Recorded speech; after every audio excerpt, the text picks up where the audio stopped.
Welcome to my channel CIP Made Simple. So friends, today we are going to discuss about one case study, one very important case study which is related to supply and demand. So many people were asking, were just demanding for this kind of lesson.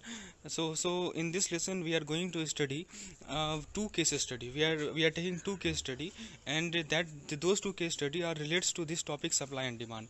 So दोस्तों, आप लोगों में से जिन लोगों ने मेरा इसका theoretical portion नहीं देखा है तो उसका लिंक आपको डिस्क्रिप्शन में मिल जाएगा। पहले इसके थ्योरेटिकल पोर्शन को एक बार ज़रूर देख लें, क्योंकि हो सकता है कि वो यदि नहीं क्लियर होगा तो ये सब पॉइंट नहीं क्लियर होगा आपको। तो थ्योरेटिकल पोर्शन एक बार ज़रूर देखें, तब इस केस स्टडी को अटेम्प्ट करें, तो मैं गारंटी लेता हूँ कि आप एक एक चीज़ को समझ जाएंगे। चलिए दोस्तों, समझते हैं इस केस स्टडी को, और ये बहुत इंपॉर्टेंट केस स्टडी है। देखिए, पहले इस ग्राफ को समझिए। इस ग्राफ का क्या मतलब है? देखिए, इस ग्राफ में जो है वाई एक्सिस है और एक एक्स एक्सिस है। वाई एक्सिस पे प्राइस दिखाया हुआ है, जो कि आप देख सकते हैं P1, P एंड P2, और एक्स एक्सिस पे क्वांटिटी दिखाया हुआ है, जो कि आप देख सकते हैं Q1, Q एंड Q2। ठीक है, और आप लोगों को पता है यहाँ पे देखिए एक कर्व है डी वाला, और एक कर्व है S वाला।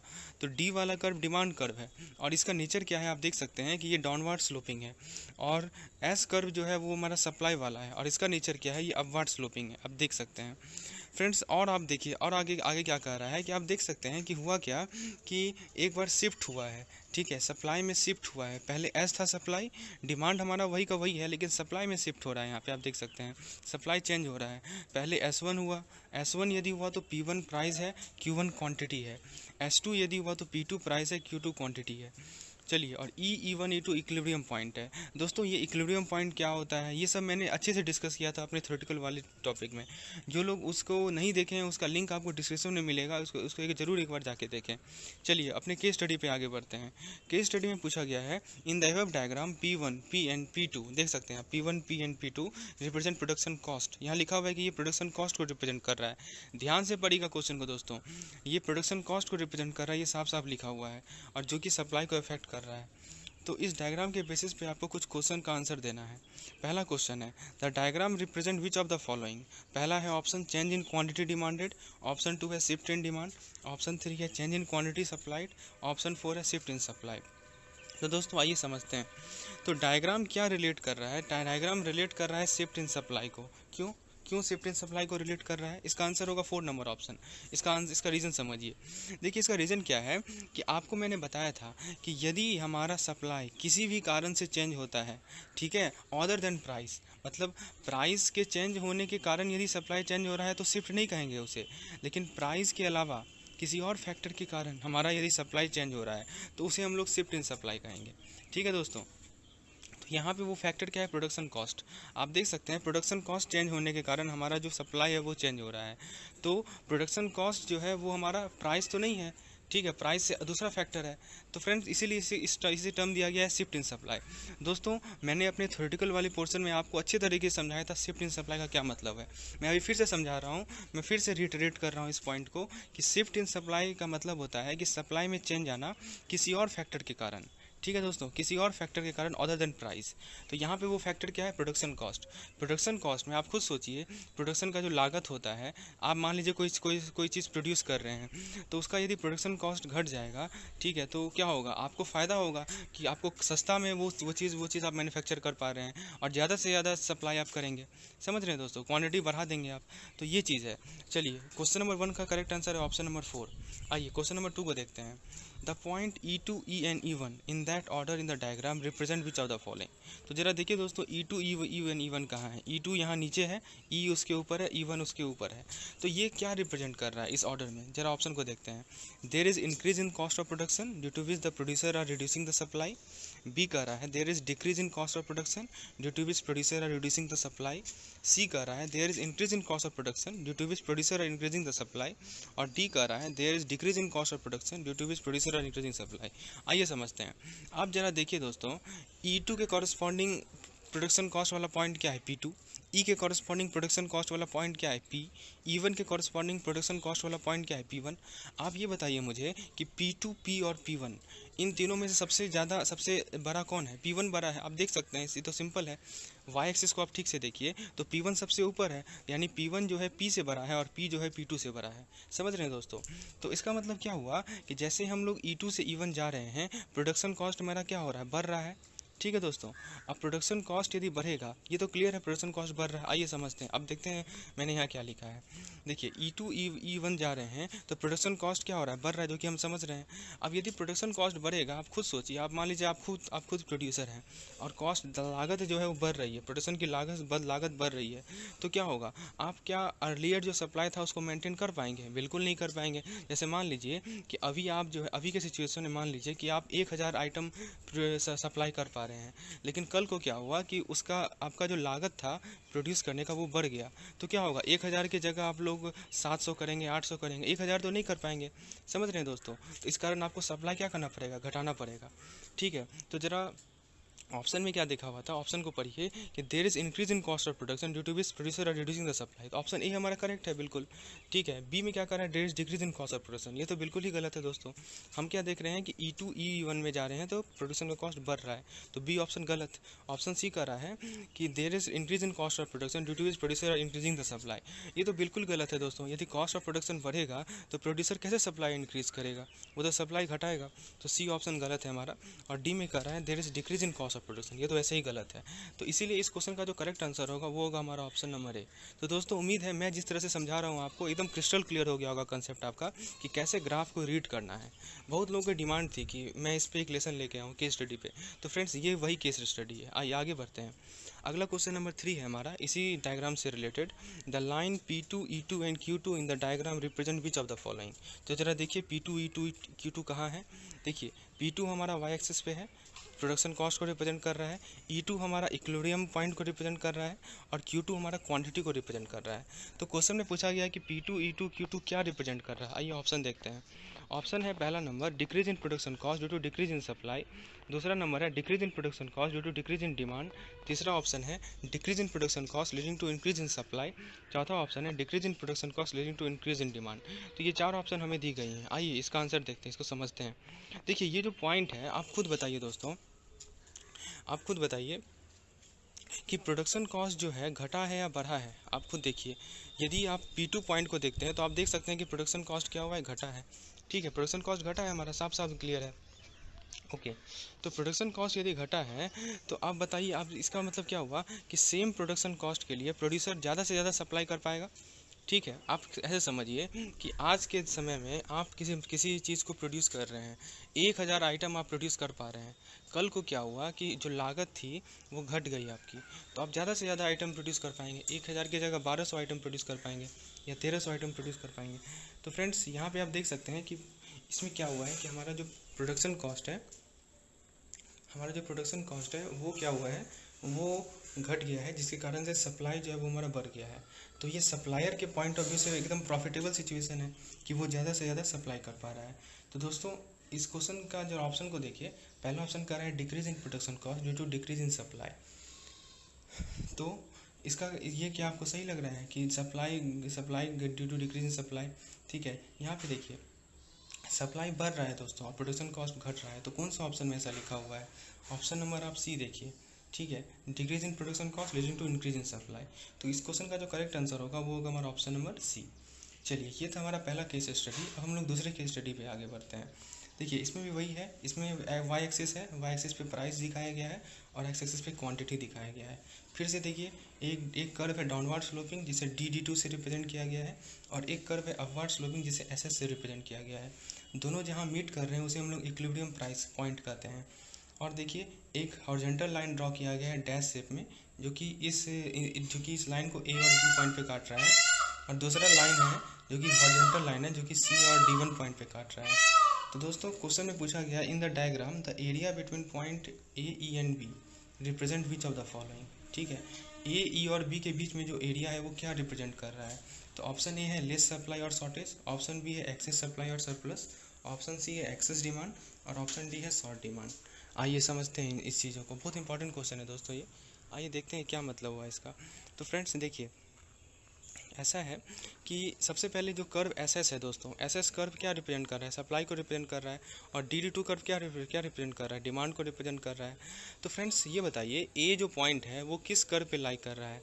तो A पॉइंट लाई कर रहा है हमारा डिमांड वाले कर्व पे। ठीक है दोस्तों, और जो हमारा B पॉइंट है वो कहाँ लाई कर रहा है, वो लाई कर रहा है हमारा सप्लाई वाले कर्व पे। ठीक है, तो बताइए B बी बड़ा है या ए बड़ा है, तो ऑब्वियसली बी ज़्यादा बड़ा है क्योंकि बी का क्वांटिटी का वैल्यू ज़्यादा है कंपेयर टू ए। तो इसका मतलब क्या हुआ कि हमारा जो सप्लाई है वो डिमांड से ज़्यादा है। ठीक है दोस्तों, तो इसीलिए जो एरिया है ए ई बी जो ट्रायंगुलर एरिया है वो क्या रिप्रेजेंट कर रहा है, एक्सेसिव सप्लाई को रिप्रेजेंट कर रहा है, क्योंकि सप्लाई का वैल्यू जो है वो ज़्यादा है, बी जो है वो ए से ज़्यादा है, आप देख सकते हैं।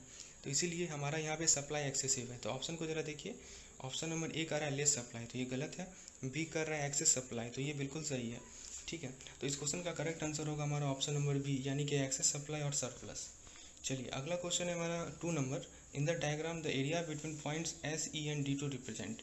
तो दोस्तों क्वेश्चन में पूछा गया है कि एस ई और डी टू के बीच में एरिया को क्या क्या रिप्रेजेंट कर रहा है। तो आइए देखते हैं, S E and D to आप नीचे देख सकते हैं। तो फ्रेंड्स यहाँ बताइए कौन बड़ा है, एस बड़ा है या डी टू बड़ा है। पहले बताइए एस किस लाइन पे लाई कर रहा है, सप्लाई लाइन पे, और डी टू किस लाइन पे लाई कर रहा है, डिमांड लाइन पे। आप देख सकते हैं डी टू का वैल्यू एस से ज़्यादा है। ठीक है दोस्तों, डी टू का वैल्यू एस से ज़्यादा है, दैट मीन्स डिमांड जो है वो सप्लाई से ज़्यादा है। तो मतलब क्या होगा, एक्सेसिव डिमांड है, देख सकते हैं मैंने लिखा भी हुआ, S represent supply, D to represent demand. So area between these 3 points, so demand being more than supply, that means demand is more और short is supply is short. तो दोस्तों यहाँ पे सप्लाई का शॉर्टेज है, इसीलिए हमारा करेक्ट आंसर होगा ऑप्शन नंबर ए। तो दोस्तों मैंने आज आप लोगों के साथ 5 क्वेश्चन डील किए। पहली केस स्टडी में 3 क्वेश्चन थे, दूसरे केस स्टडी में 2 क्वेश्चन थे। उम्मीद है आपका कंसेप्ट बिल्कुल ही क्लियर हुआ होगा, और मैं इस तरह का केस स्टडी लेकर आऊँगा यदि आप सपोर्ट करेंगे तो आप कमेंट सेक्शन में लिखें कि आपको ऐसा केस स्टडी और भी चाहिए, तो मैं अच्छे से समझाऊंगा आप लोगों को और आप लोगों के साथ लेकर आऊँगा इस केस स्टडी को। तो दोस्तों इस लेसन को लाइक करें, चैनल को सब्सक्राइब करें और इसे शेयर करें। धन्यवाद। नमस्कार दोस्तों, स्वागत करता हूं आप लोगों का हमारे CIB मेड सिंपल के इस चैनल में। तो दोस्तों आज मैं आप लोगों के लिए लेकर आया हूं थ्योरी ऑफ इंटरेस्ट पे बेस्ड एक केस स्टडी, और एक केस स्टडी बेस्ड होगा हमारा बिजनेस साइकिल पे।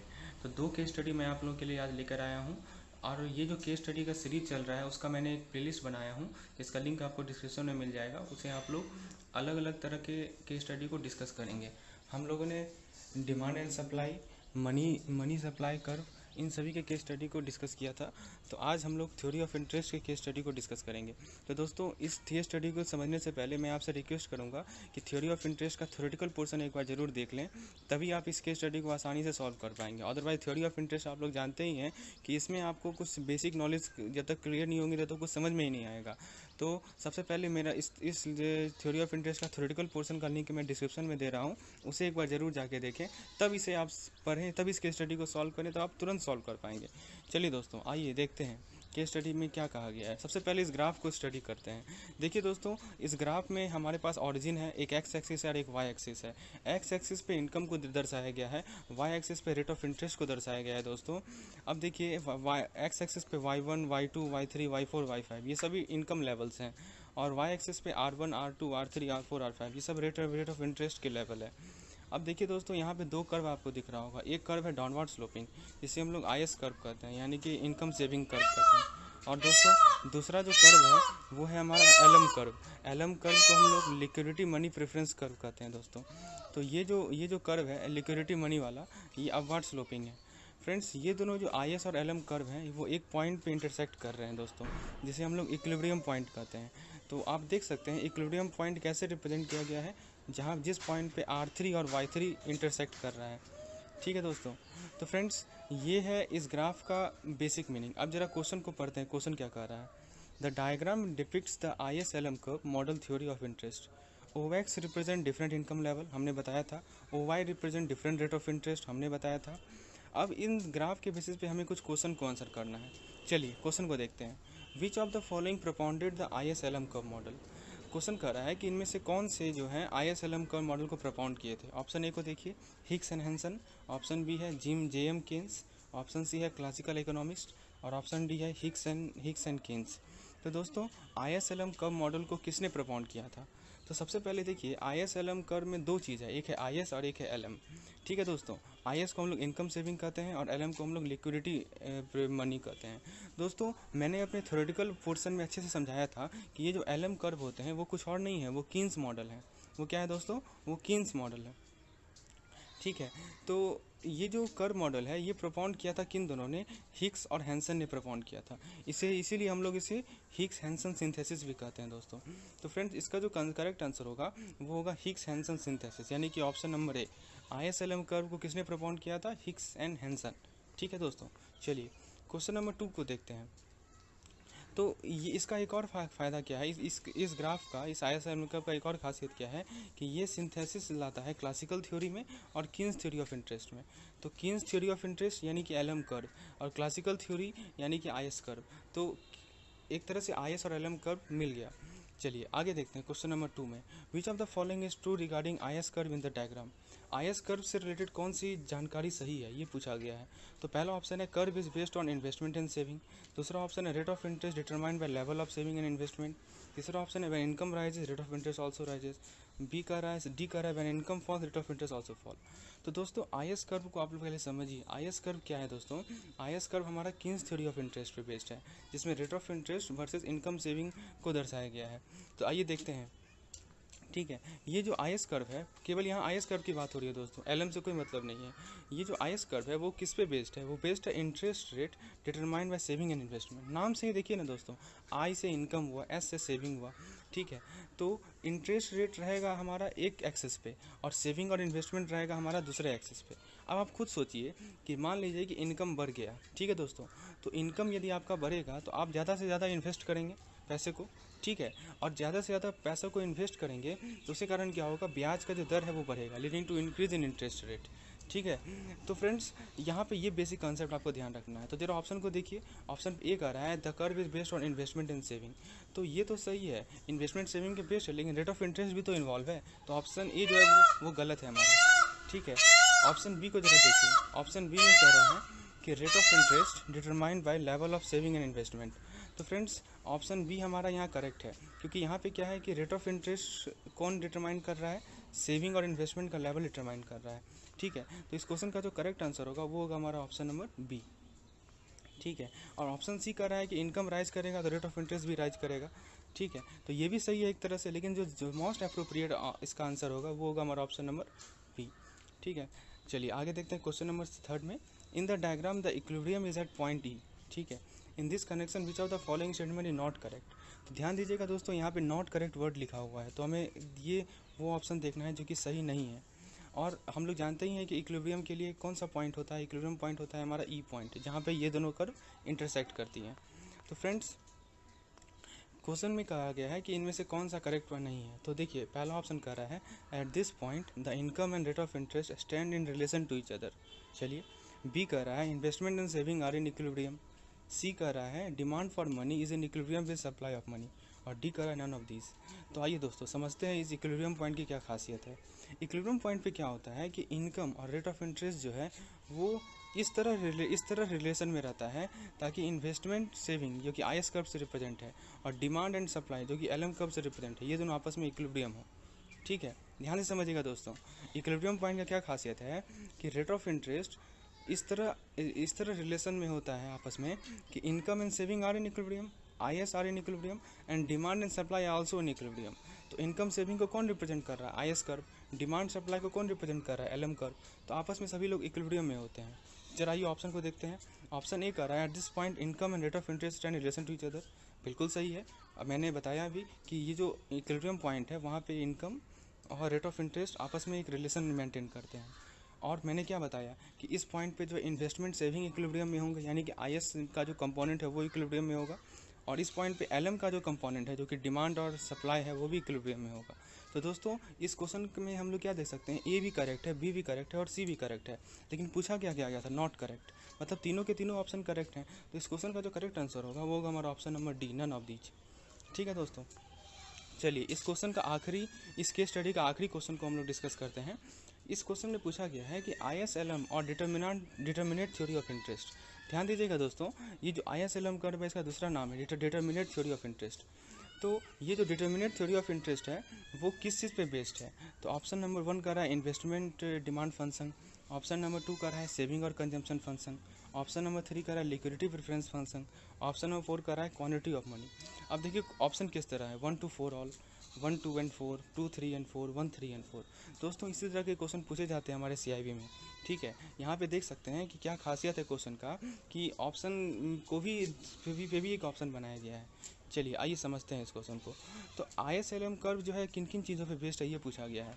तो सबसे पहला चीज़ है इन्वेस्टमेंट डिमांड फंक्शन पे बेस्ड है, दूसरा है सेविंग कंजम्पशन फंक्शन पे बेस्ड है, तीसरा है लिक्विडिटी प्रेफरेंस पे बेस्ड है, और चौथा है क्वांटिटी ऑफ मनी पे बेस्ड है। तो दोस्तों ये चारों के चारों फंक्शन पे ISLM कर्व हमारा बेस्ड है। चलिए तो इस तरह से हम लोगों ने अपने पहले केस स्टडी को डिस्कस किया। दोस्तों जो लोग इसे नहीं समझ पाए हैं कि आखिर ये क्या है क्या नहीं है, जो पहली बार देख रहे होंगे उन्हें तो बिल्कुल मैं कह सकता हूँ कि उनको नहीं समझ में आया होगा। तो उनको करना क्या है कि पहले इसका थ्योरेटिकल पोर्शन को एक बार देखें, जो कि मैं बार बार रिपीट कर रहा हूँ। उसका लिंक आपको डिस्क्रिप्शन में मिलेगा, उसको एक बार देखें, 2 बार देखें, जब तक क्लियर नहीं हो जाए तब तक देखें, और फिर इसे अटैम्प्ट करें। फिर मैं गारंटी देता हूँ कि आपको सब चीज़ क्रिस्टल क्लियर रहेगा। चलिए अब हम लोग अपने दूसरे केस स्टडी पे आते हैं। दूसरा केस स्टडी हमारा बेस्ड है बिजनेस साइकिल। दोस्तों बिजनेस साइकिल AVM का सबसे ज़्यादा ईजीएस्ट टॉपिक है। तो इसका तो क्वेश्चन यदि आए तो उसको तो छोड़ना है नहीं आपको, क्योंकि ये सबसे ज़्यादा ईजीएस्ट टॉपिक है, तुरंत समझ में आता है। आइए देखते हैं क्या केस स्टडी कह रहा है। ये जो डायग्राम आपको दिख रहा है, ये जो वेव टैब बना हुआ है 1 2 3 4 1 2 करके, तो इस डायग्राम के बारे में कहा गया है कि ये क्या रिप्रेजेंट कर रहा है। ये बिजनेस साइकिल के डिफरेंट फेज को रिप्रेजेंट कर रहा है, जैसे कि रिसेशन, बूम, रिकवरी, डिप्रेशन। तो अब हमें आंसर करना है इन क्वेश्चनों को based on the feature of this phases. तो देखिए ऑप्शन क्वेश्चन नंबर 1 है, the slope represented by point number 4 in the diagram represent which of the following phase of business cycle. मतलब पूछा गया है कि जो पॉइंट 4 है वो किस फेज़ को रिप्रेजेंट कर रहा है, ठीक है। पॉइंट 4 जो है हमारा इस डायग्राम में वो किस फेज़ को रिप्रेजेंट कर रहा है। ऑप्शन ए है बूम, ऑप्शन बी है रिसेशन, ऑप्शन सी है डिप्रेशन, और ऑप्शन डी है रिकवरी। तो आइए दोस्तों पहले इस डायग्राम को समझते हैं। जो पॉइंट नंबर 1 है दोस्तों वो बूम को रिप्रेजेंट करता है, ये ध्यान दीजिएगा। बूम मतलब कि जहाँ पे हमें प्रॉफिट हो रहा है, ठीक है, जहाँ पे बिजनेसमैन को प्रॉफिट हो रहा है। फिर दूसरा जो ऑप्शन है जो स्लोप है, पॉइंट नंबर 2 का जो स्लोप है वो रिप्रेजेंट करता है रिसेशन फेज को, ठीक है दोस्तों। ये जो 2 का जो स्लोप है जो कि आप देख सकते हैं नेगेटिव स्लोप है, डाउनवर्ड मूविंग है कर्व, तो वो रिसेशन को रिप्रेजेंट करता है। उसके बाद तीसरा जो है वो डिप्रेशन को रिप्रेजेंट करता है। आप देखिए तीसरा जो पॉइंट है वो सबसे नीचे वाला पॉइंट है, तो ये क्या है, डिप्रेशन। और जो चौथा पॉइंट है वो रिप्रेजेंट करता है रिकवरी को। बस ये 4 चीज़ आपको ध्यान रखना है। 1 है हमारा बूम, 2 है हमारा रिसेशन, 3 है हमारा डिप्रेशन, और 4 है हमारा रिकवरी। बस ये 4 चीज़ ध्यान रखना है। अब क्वेश्चन क्या था कि पॉइंट नंबर 4 जो है किस चीज़ को रिप्रेजेंट कर रहा है। तो दोस्तों पॉइंट नंबर 4 रिकवरी को रिप्रेजेंट कर रहा है, हम लोग ने समझ लिया। तो क्वेश्चन नंबर 1 का करेक्ट आंसर है ऑप्शन नंबर डी, यानी कि रिकवरी। आइए क्वेश्चन नंबर 2 को देखते हैं। Which of the above phase is known as crisis. तो दोस्तों क्रिसिस किस फेज को कहा जाता है, आइए समझते हैं। देखिए दोस्तों रिसेशन जो कि हम लोगों ने पॉइंट 2 से रिप्रेजेंट किया था उसी को क्रिसिस कहा जाता है। क्यों क्रिसिस कहा जाता है, क्योंकि इस फेज में सबसे ज़्यादा हमारा बिजनेस एक्टिविटी सफ़र करता है दोस्तों। तो जिस फेज में बिजनेस एक्टिविटी सबसे ज़्यादा सफ़र करे उसे ही हम लोग क्या कहते हैं, क्रिसिस कहते हैं। और ये क्रिसिस यानी कि रिसेशन। तो इस क्वेश्चन का करेक्ट आंसर होगा ऑप्शन नंबर बी। तो दोस्तों ये था हमारा 2 केस स्टडी, इसमें हम लोगों ने कुल मिलाकर 6 क्वेश्चन डिस्कस किए। तो उम्मीद है आपका इसका कंसेप्ट क्लियर हुआ होगा, आप लोगों को सीखने को मिला होगा। तो फ्रेंड्स आपको ये लेसन पसंद आया हो तो ज़रूर लाइक करें और भी लोगों के साथ इसे शेयर करें और चैनल को सब्सक्राइब करें। धन्यवाद। BFM के लिए, और यदि आप ये दोनों कोर्स को ऑप्ट करते हैं तो रेटिंग के साथ। So our first question is, हमारा पहला क्वेश्चन है, under money supply concept the term narrow money include which of the following. तो यहाँ पे ध्यान देने वाली बात क्या है, नैरो मनी। तो नैरो मनी के अंदर क्या क्या आता है दोस्तों, आपसे ये पूछा गया है। तो फ्रेंड्स आप बताइए नैरो मनी क्या होता है। तो दोस्तों मैंने बताया था कि जो हमारा नैरो मनी होता है उसका लिक्विडिटी सबसे कम होता है, ठीक है दोस्तों। नैरो मनी का लिक्विडिटी क्या होता है, सबसे कम होता है। तो नैरो मनी में क्या क्या आता है, पहला ऑप्शन कर रहा है currency with public plus other deposit with RBI। दूसरा ऑप्शन कर रहा है currency with public plus demand deposit with bank plus other deposit with RBI। Third कर रहा है currency with public plus bank demand deposit. चौथा कर रहा है currency with public plus bank deposit plus post office deposit. तो दोस्तों narrow money का दूसरा नाम है अपना M1 को ही हम लोग नैरो मनी कहते हैं, और ये सबसे ज़्यादा लिक्विड होता है। तो आप बताओ दोस्तों पोस्ट ऑफिस डिपॉजिट लिक्विडिटी है क्या, बिल्कुल नहीं लिक्विडिटी है, ठीक है। तो ऑप्शन डी तो होगा नहीं। और दोस्तों इसमें डिमांड डिपॉजिट जो है वो लिक्विड है, ठीक है। तो यहाँ पे ऑप्शन नंबर ए में डिमांड डिपॉजिट कहीं लिखा ही नहीं गया है, तो ऑप्शन नंबर ए भी गलत है। लेकिन देखिए दोस्तों एक और टर्म है अदर डिपॉजिट विद RBI। ये भी जो अदर डिपॉजिट्स हैं आरबीआई के साथ, ये भी हमारे M1 के पार्ट्स होते हैं, तो इसीलिए ऑप्शन सी भी गलत है। तो करेक्ट आंसर होगा इसका ऑप्शन नंबर बी। तो आप समझ सकते हैं कि करेक्ट आंसर क्यों ऑप्शन नंबर बी है।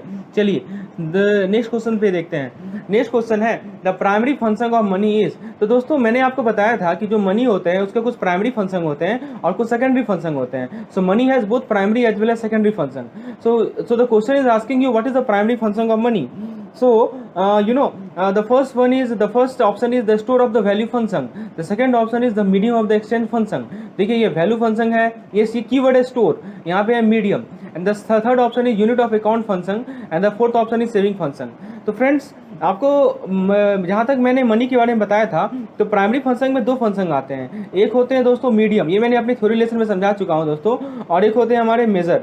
तो दोस्तों मनी जो है वो मीडियम है किस चीज़ का, तो एक्सचेंज का मीडियम है, ठीक है, और मनी जो है वो मेजर है किस चीज़ का, तो वैल्यू का मेजर है, ठीक है। ये प्राइमरी फंक्शन है दोस्तों, ये क्या है दोस्तों, ये मनी का प्राइमरी फंक्शन है। तो फ्रेंड्स आप जरा देखिए ऑप्शन को, पहला कह रहा है कि the store of value function, दूसरा कह रहा है कि the medium of exchange function, तीसरा कह रहा है कि the unit of account function. तो सी और डी तो नहीं होगा, ठीक है, बी हो सकता है, ठीक है दोस्तों।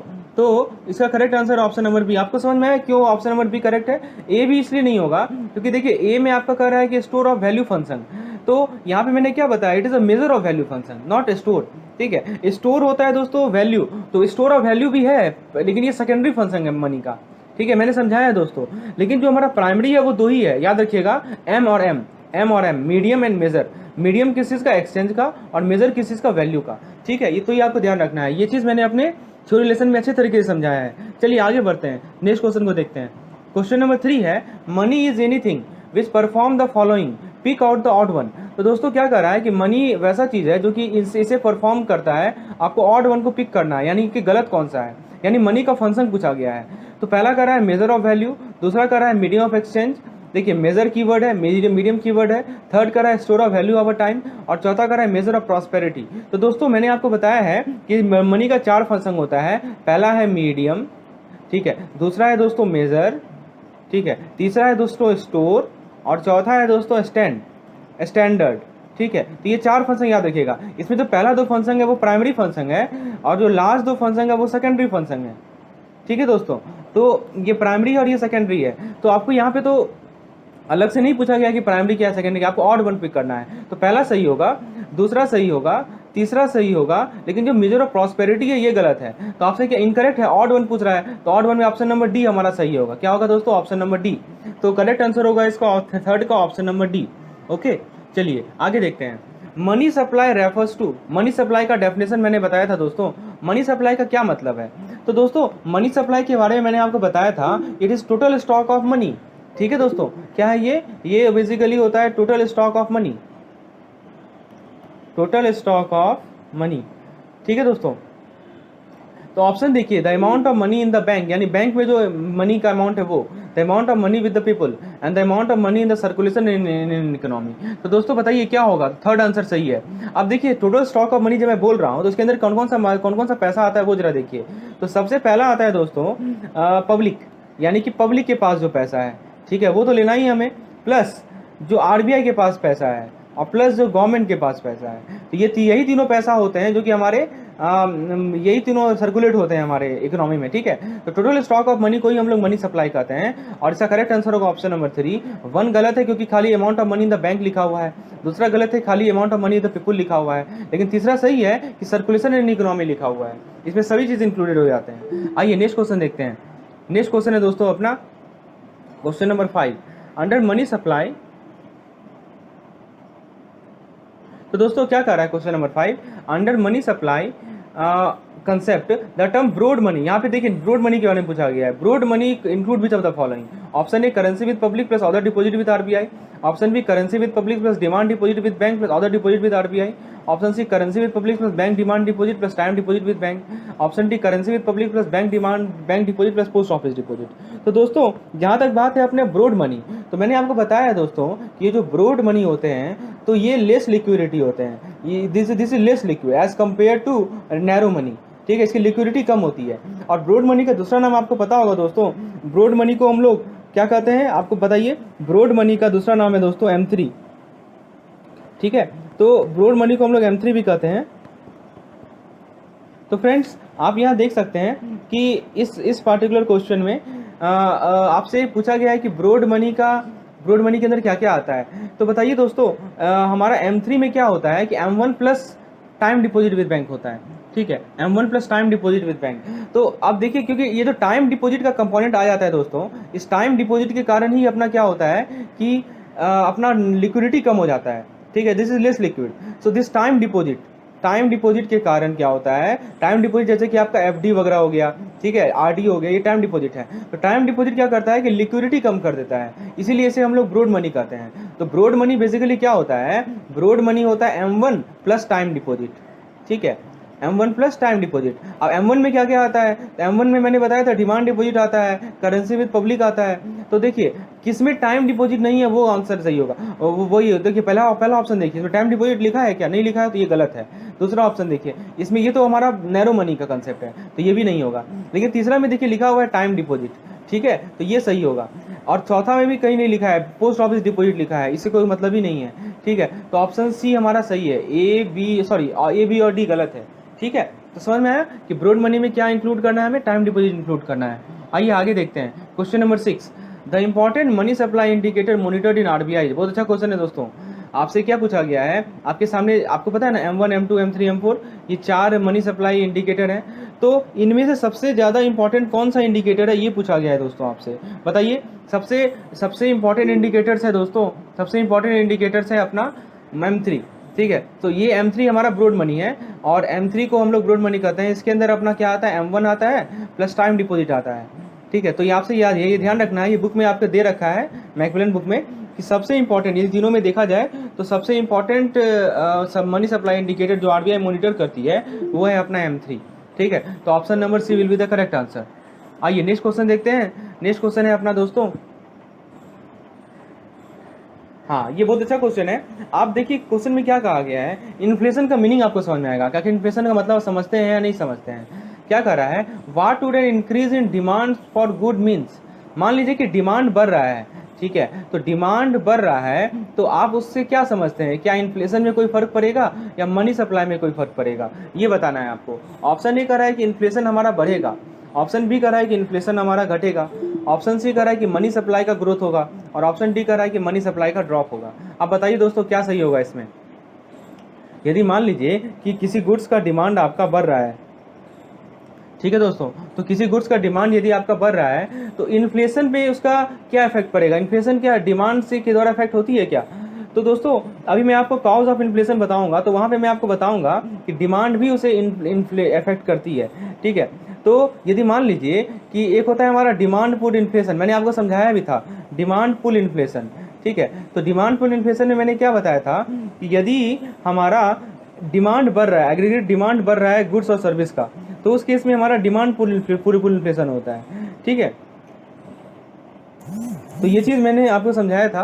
तो यहाँ पे जहाँ तक बात है इस पार्टिकुलर क्वेश्चन में, तो फ्रेंड्स देखिए यहाँ पे what will increase in the demands for goods indicate, तो इसका मतलब है दोस्तों कि हमारा मनी सप्लाई ग्रोथ हो रहा है।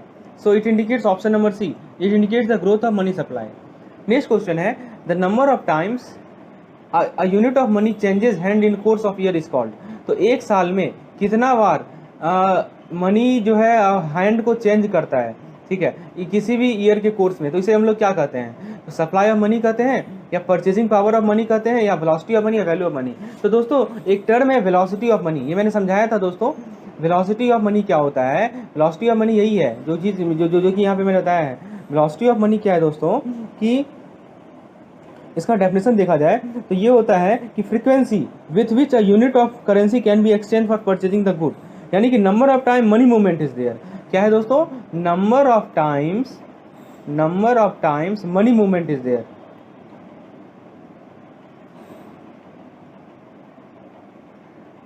Number of times money movement is there, ठीक है।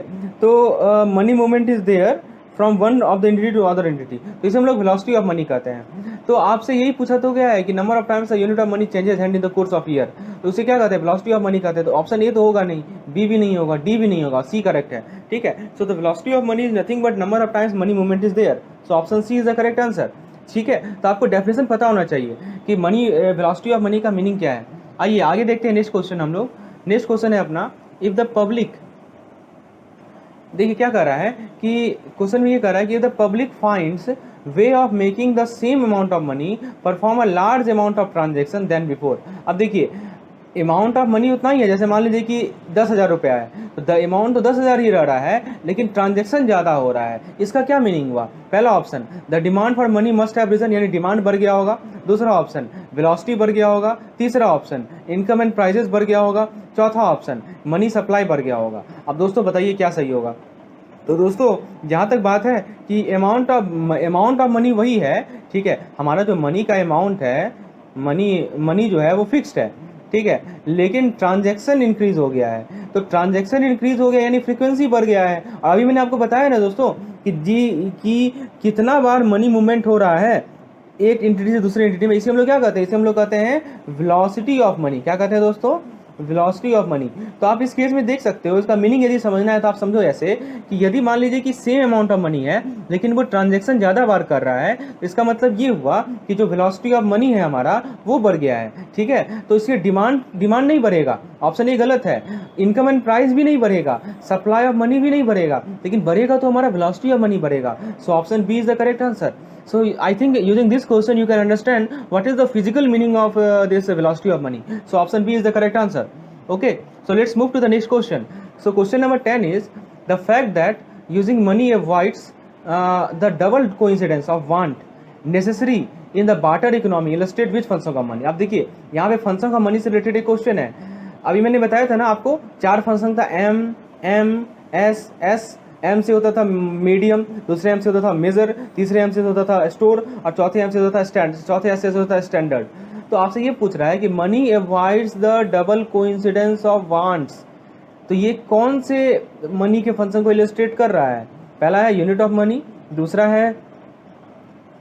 क्या है दोस्तों? मीडियम ऑफ एक्सचेंज, तीसरा क्या है? स्टोर ऑफ वैल्यू, चौथा क्या है? Source of liquidity.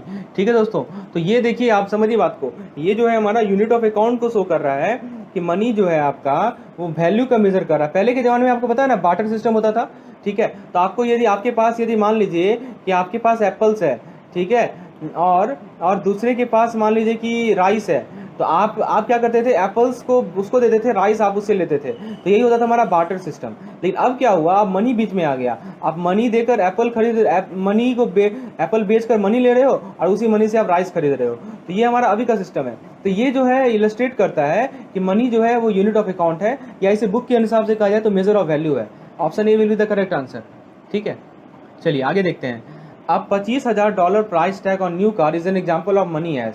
हाँ, अब देखिए एक नया सा कार है, उस पर $25,000 का प्राइस टैग है। तो ये प्राइस टैग मनी के किस फंक्शन को इलस्ट्रेट कर रहा है? टाइम डिपॉजिट को, मीडियम ऑफ एक्सचेंज को, स्टोर ऑफ वैल्यू को और यूनिट ऑफ अकाउंट। बताइए दोस्तों कौन सा फंक्शन होगा?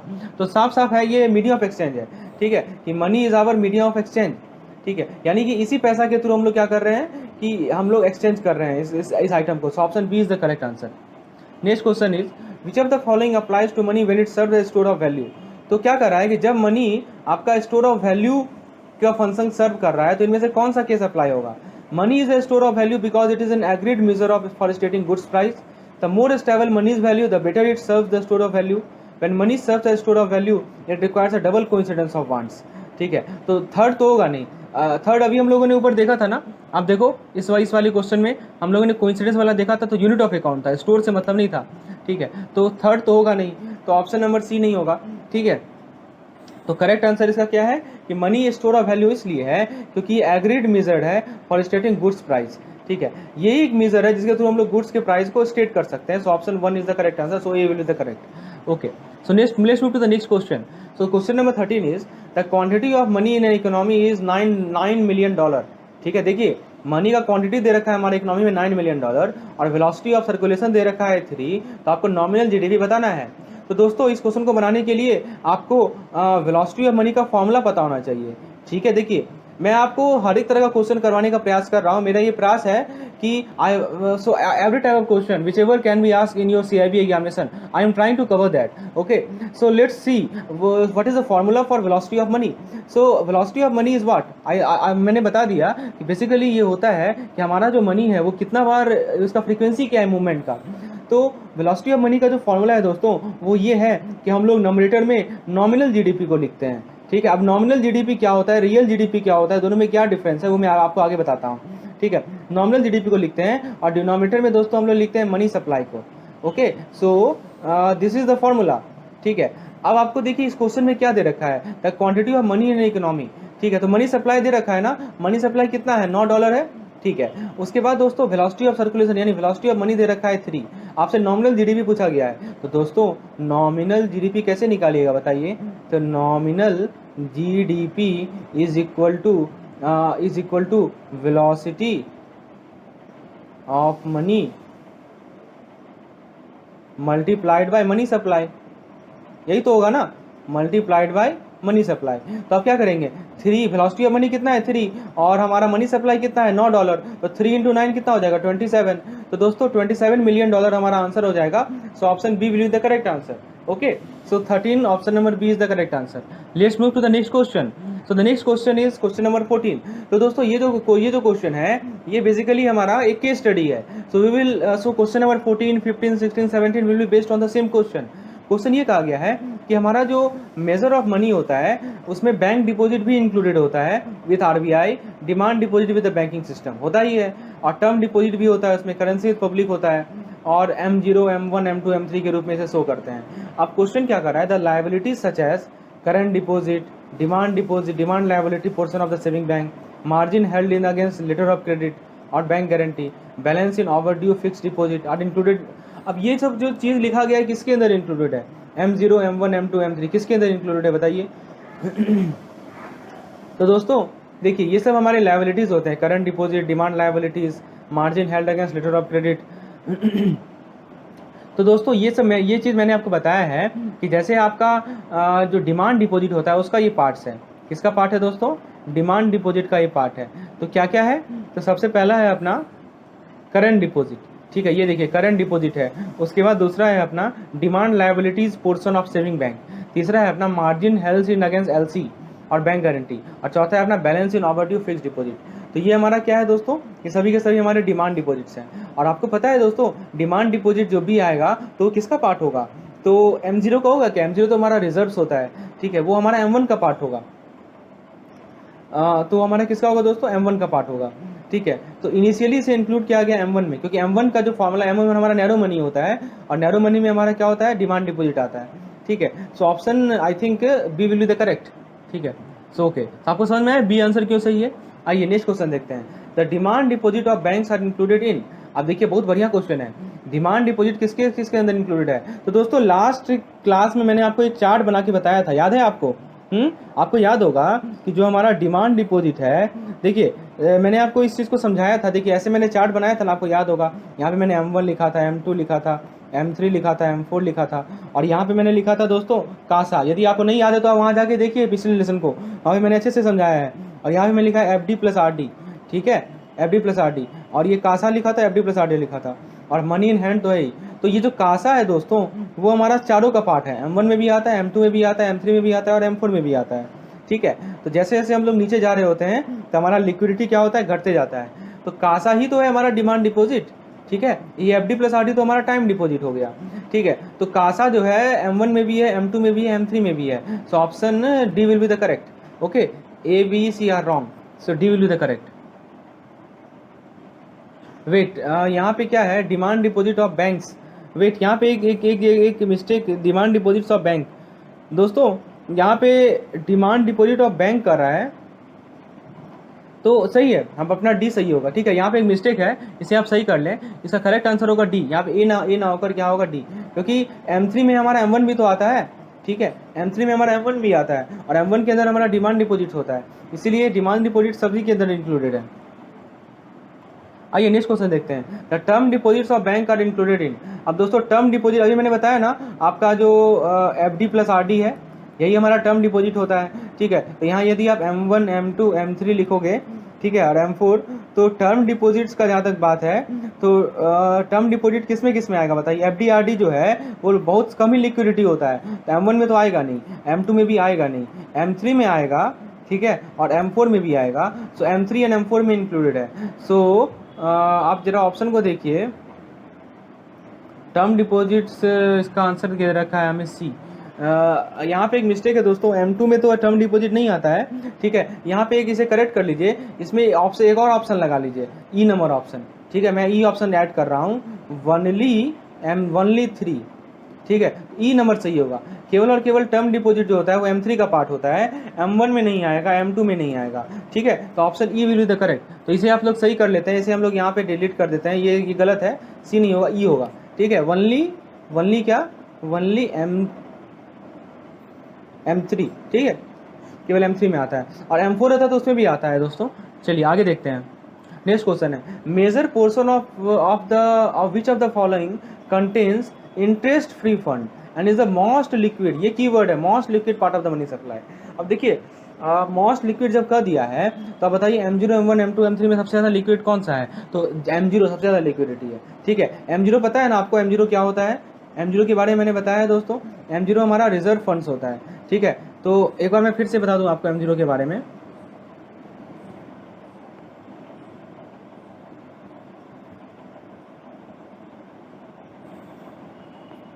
M0 दोस्तों हमारा मोस्ट लिक्विड फंड होता है, ठीक है।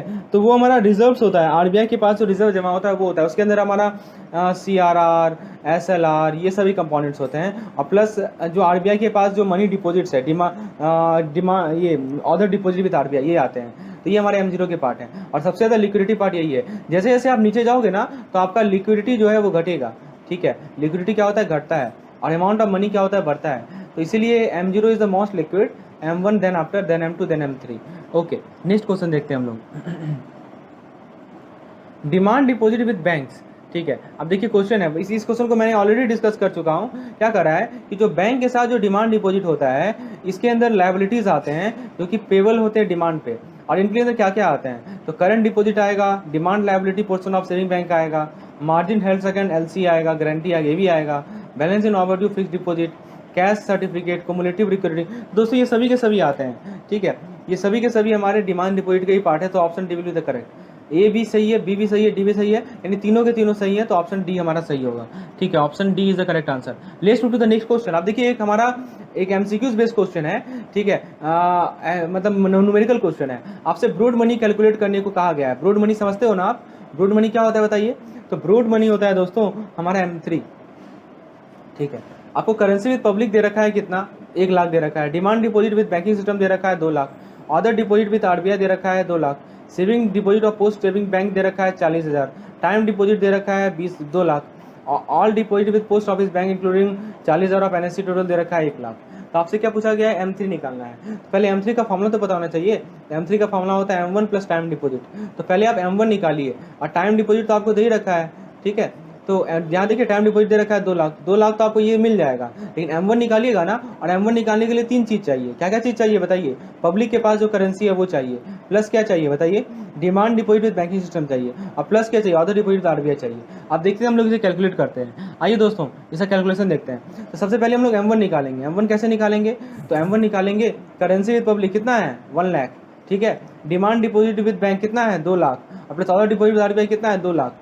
आप दोस्तों इसे पहले एक बार क्वेश्चन को खुद से ट्राई कीजिए, और तब मेरे आंसर से मिलाइए, नहीं तो आप यही सब एग्जाम में गलती कर बैठोगे, ठीक है। So first of all you try yourself, आप खुद से ट्राई करो दोस्तों, और फिर यदि नहीं समझ में आता है तब मेरे आंसर से मिलाओ, ये बेस्ट तरीका है। चलिए होपफुली आप लोग ट्राई कर रहे होंगे। तो दोस्तों आप देखोगे वैल्यू को प्लग करने पर हमारा M1 आ जाएगा, M1 आप निकाल सकते हो। M1 आ जाएगा 5 लाख, देखिए ना, 1 लाख, 2 लाख और 2 लाख जोड़िए ना, कितना होगा? 5 लाख होगा। M2 यदि मान लो निकालना होता तो M2 क्या होता है? M1 plus demand deposit with post office जो कि 40,000 है NSC, ठीक है। और M3 निकालना है तो क्या ब्रॉड मनी तो निकालना है, यानी M1 प्लस टाइम डिपॉजिट, तो 5 लाख प्लस 2 लाख कितना हो जाएगा? 7 लाख। तो 7 लाख हमारा आंसर हो जाएगा। समझ में आया? चलिए आगे देखते हैं। इसी क्वेश्चन में M4 कितना होगा, आपसे M4 पूछ लिया गया। तो M4 होता क्या है बताओ? तो M4 होता है हमारा M3 दे लो, और उसमें आप जोड़ दो क्या? All deposit with post office, यानी ऑल पोस्ट ऑफिस डिपॉजिट्स, ठीक है। तो इसमें NSC भी इंक्लूडेड है, सॉरी NSC एक्सक्लूडेड है, ध्यान दीजिएगा। माइनस NSC जो नेशनल सेविंग सर्टिफिकेट होता है उसे हम लोग एक्सक्लूड करेंगे। यही तो क्वेश्चन में देखना चाह रहा है, आपको ये पता है कि नहीं, ठीक है। एक एक देखिए मैक्यूलन बुक में एक एक लाइन का महत्व है ठीक है, इसी को नोटिस कीजिए, NSC आपको घटाना है। ठीक है, तो दोस्तों आइए इसे सॉल्व करते हैं, एक बार खुद से ट्राई कीजिए फिर मैं बताता हूँ। M3 हम लोग ऑलरेडी निकाल चुके हैं, कितना निकला है M3? 7 लाख।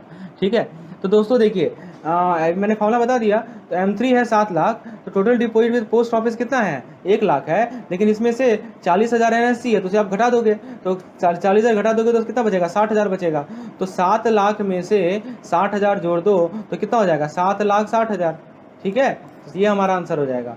तो आप कंसेप्चुअली क्लियर रखिए कि जब हमसे M4 पूछा जाएगा तो M3 तो लेंगे, लेकिन उसमें से प्लस उसमें से पोस्ट ऑफिस भी लेंगे, पोस्ट ऑफिस डिपॉजिट भी लेंगे, लेकिन क्या करेंगे? NSC को छोड़कर। ये की पॉइंट है, ये आपको पता होना चाहिए। केस स्टडी आपसे गलती इसी कारण से होता है क्योंकि आपको ये फंडामेंटल चीज़ें नहीं पता होती हैं। So you should know that NSC is to be debited, NSC is to be reduced, NSC is to be subtracted while calculating M4.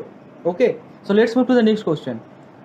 तो ये आपको समझ में आया। देखिए नेक्स्ट क्वेश्चन भी हमारा एक केस स्टडी टाइप क्वेश्चन है। ठीक है, देखिए M4 दे रखा है 7.5 करोड़। ठीक है, सॉरी 75,000 करोड़। ठीक है, 7,50,000 करोड़ है। फिर M1 दे रखा है 4 lakh crore. Currency with public दे रखा है 1 लाख करोड़। डिमांड देखिए डाटा सब दे रखा है। ठीक है, आपसे time deposit with banking system पूछा गया है। बहुत अच्छा क्वेश्चन है दोस्तों। टाइम डिपॉजिट बैंकिंग सिस्टम पहले आपको दिख जाए तो आप समझिए पहले कि ये किसका पार्ट है? ये M3 का पार्ट है ना। M3 is equal to M1 plus this. Okay, so this is equal to M3 minus M1। समझ रहे हैं आप? तो M3 आप निकाल लीजिए, M1 निकाल लीजिए और दोनों को सब्ट्रैक्ट कर दीजिए तो आपको टाइम डिपॉजिट बैंकिंग सिस्टम मिल जाएगा। अब दोस्तों M1 तो आपको दिया हुआ है, यहाँ देखिए M1 दिया हुआ है, लेकिन आपको M4 दिया हुआ है ना। तो M4 होता क्या है बताइए? अब मैं आपको लॉजिक बता रहा हूँ कैसे सोचना है। M4 होता है M3 plus total post office deposit minus NSC। ठीक है, तो आप यहाँ से क्या निकालेंगे? आप यहाँ से M3 निकालेंगे। आप कैसे निकालेंगे मैं आपको आगे बता रहा हूँ। देखिए समझिए, M4 is equal to M3 plus total post office deposit minus excluding NSC।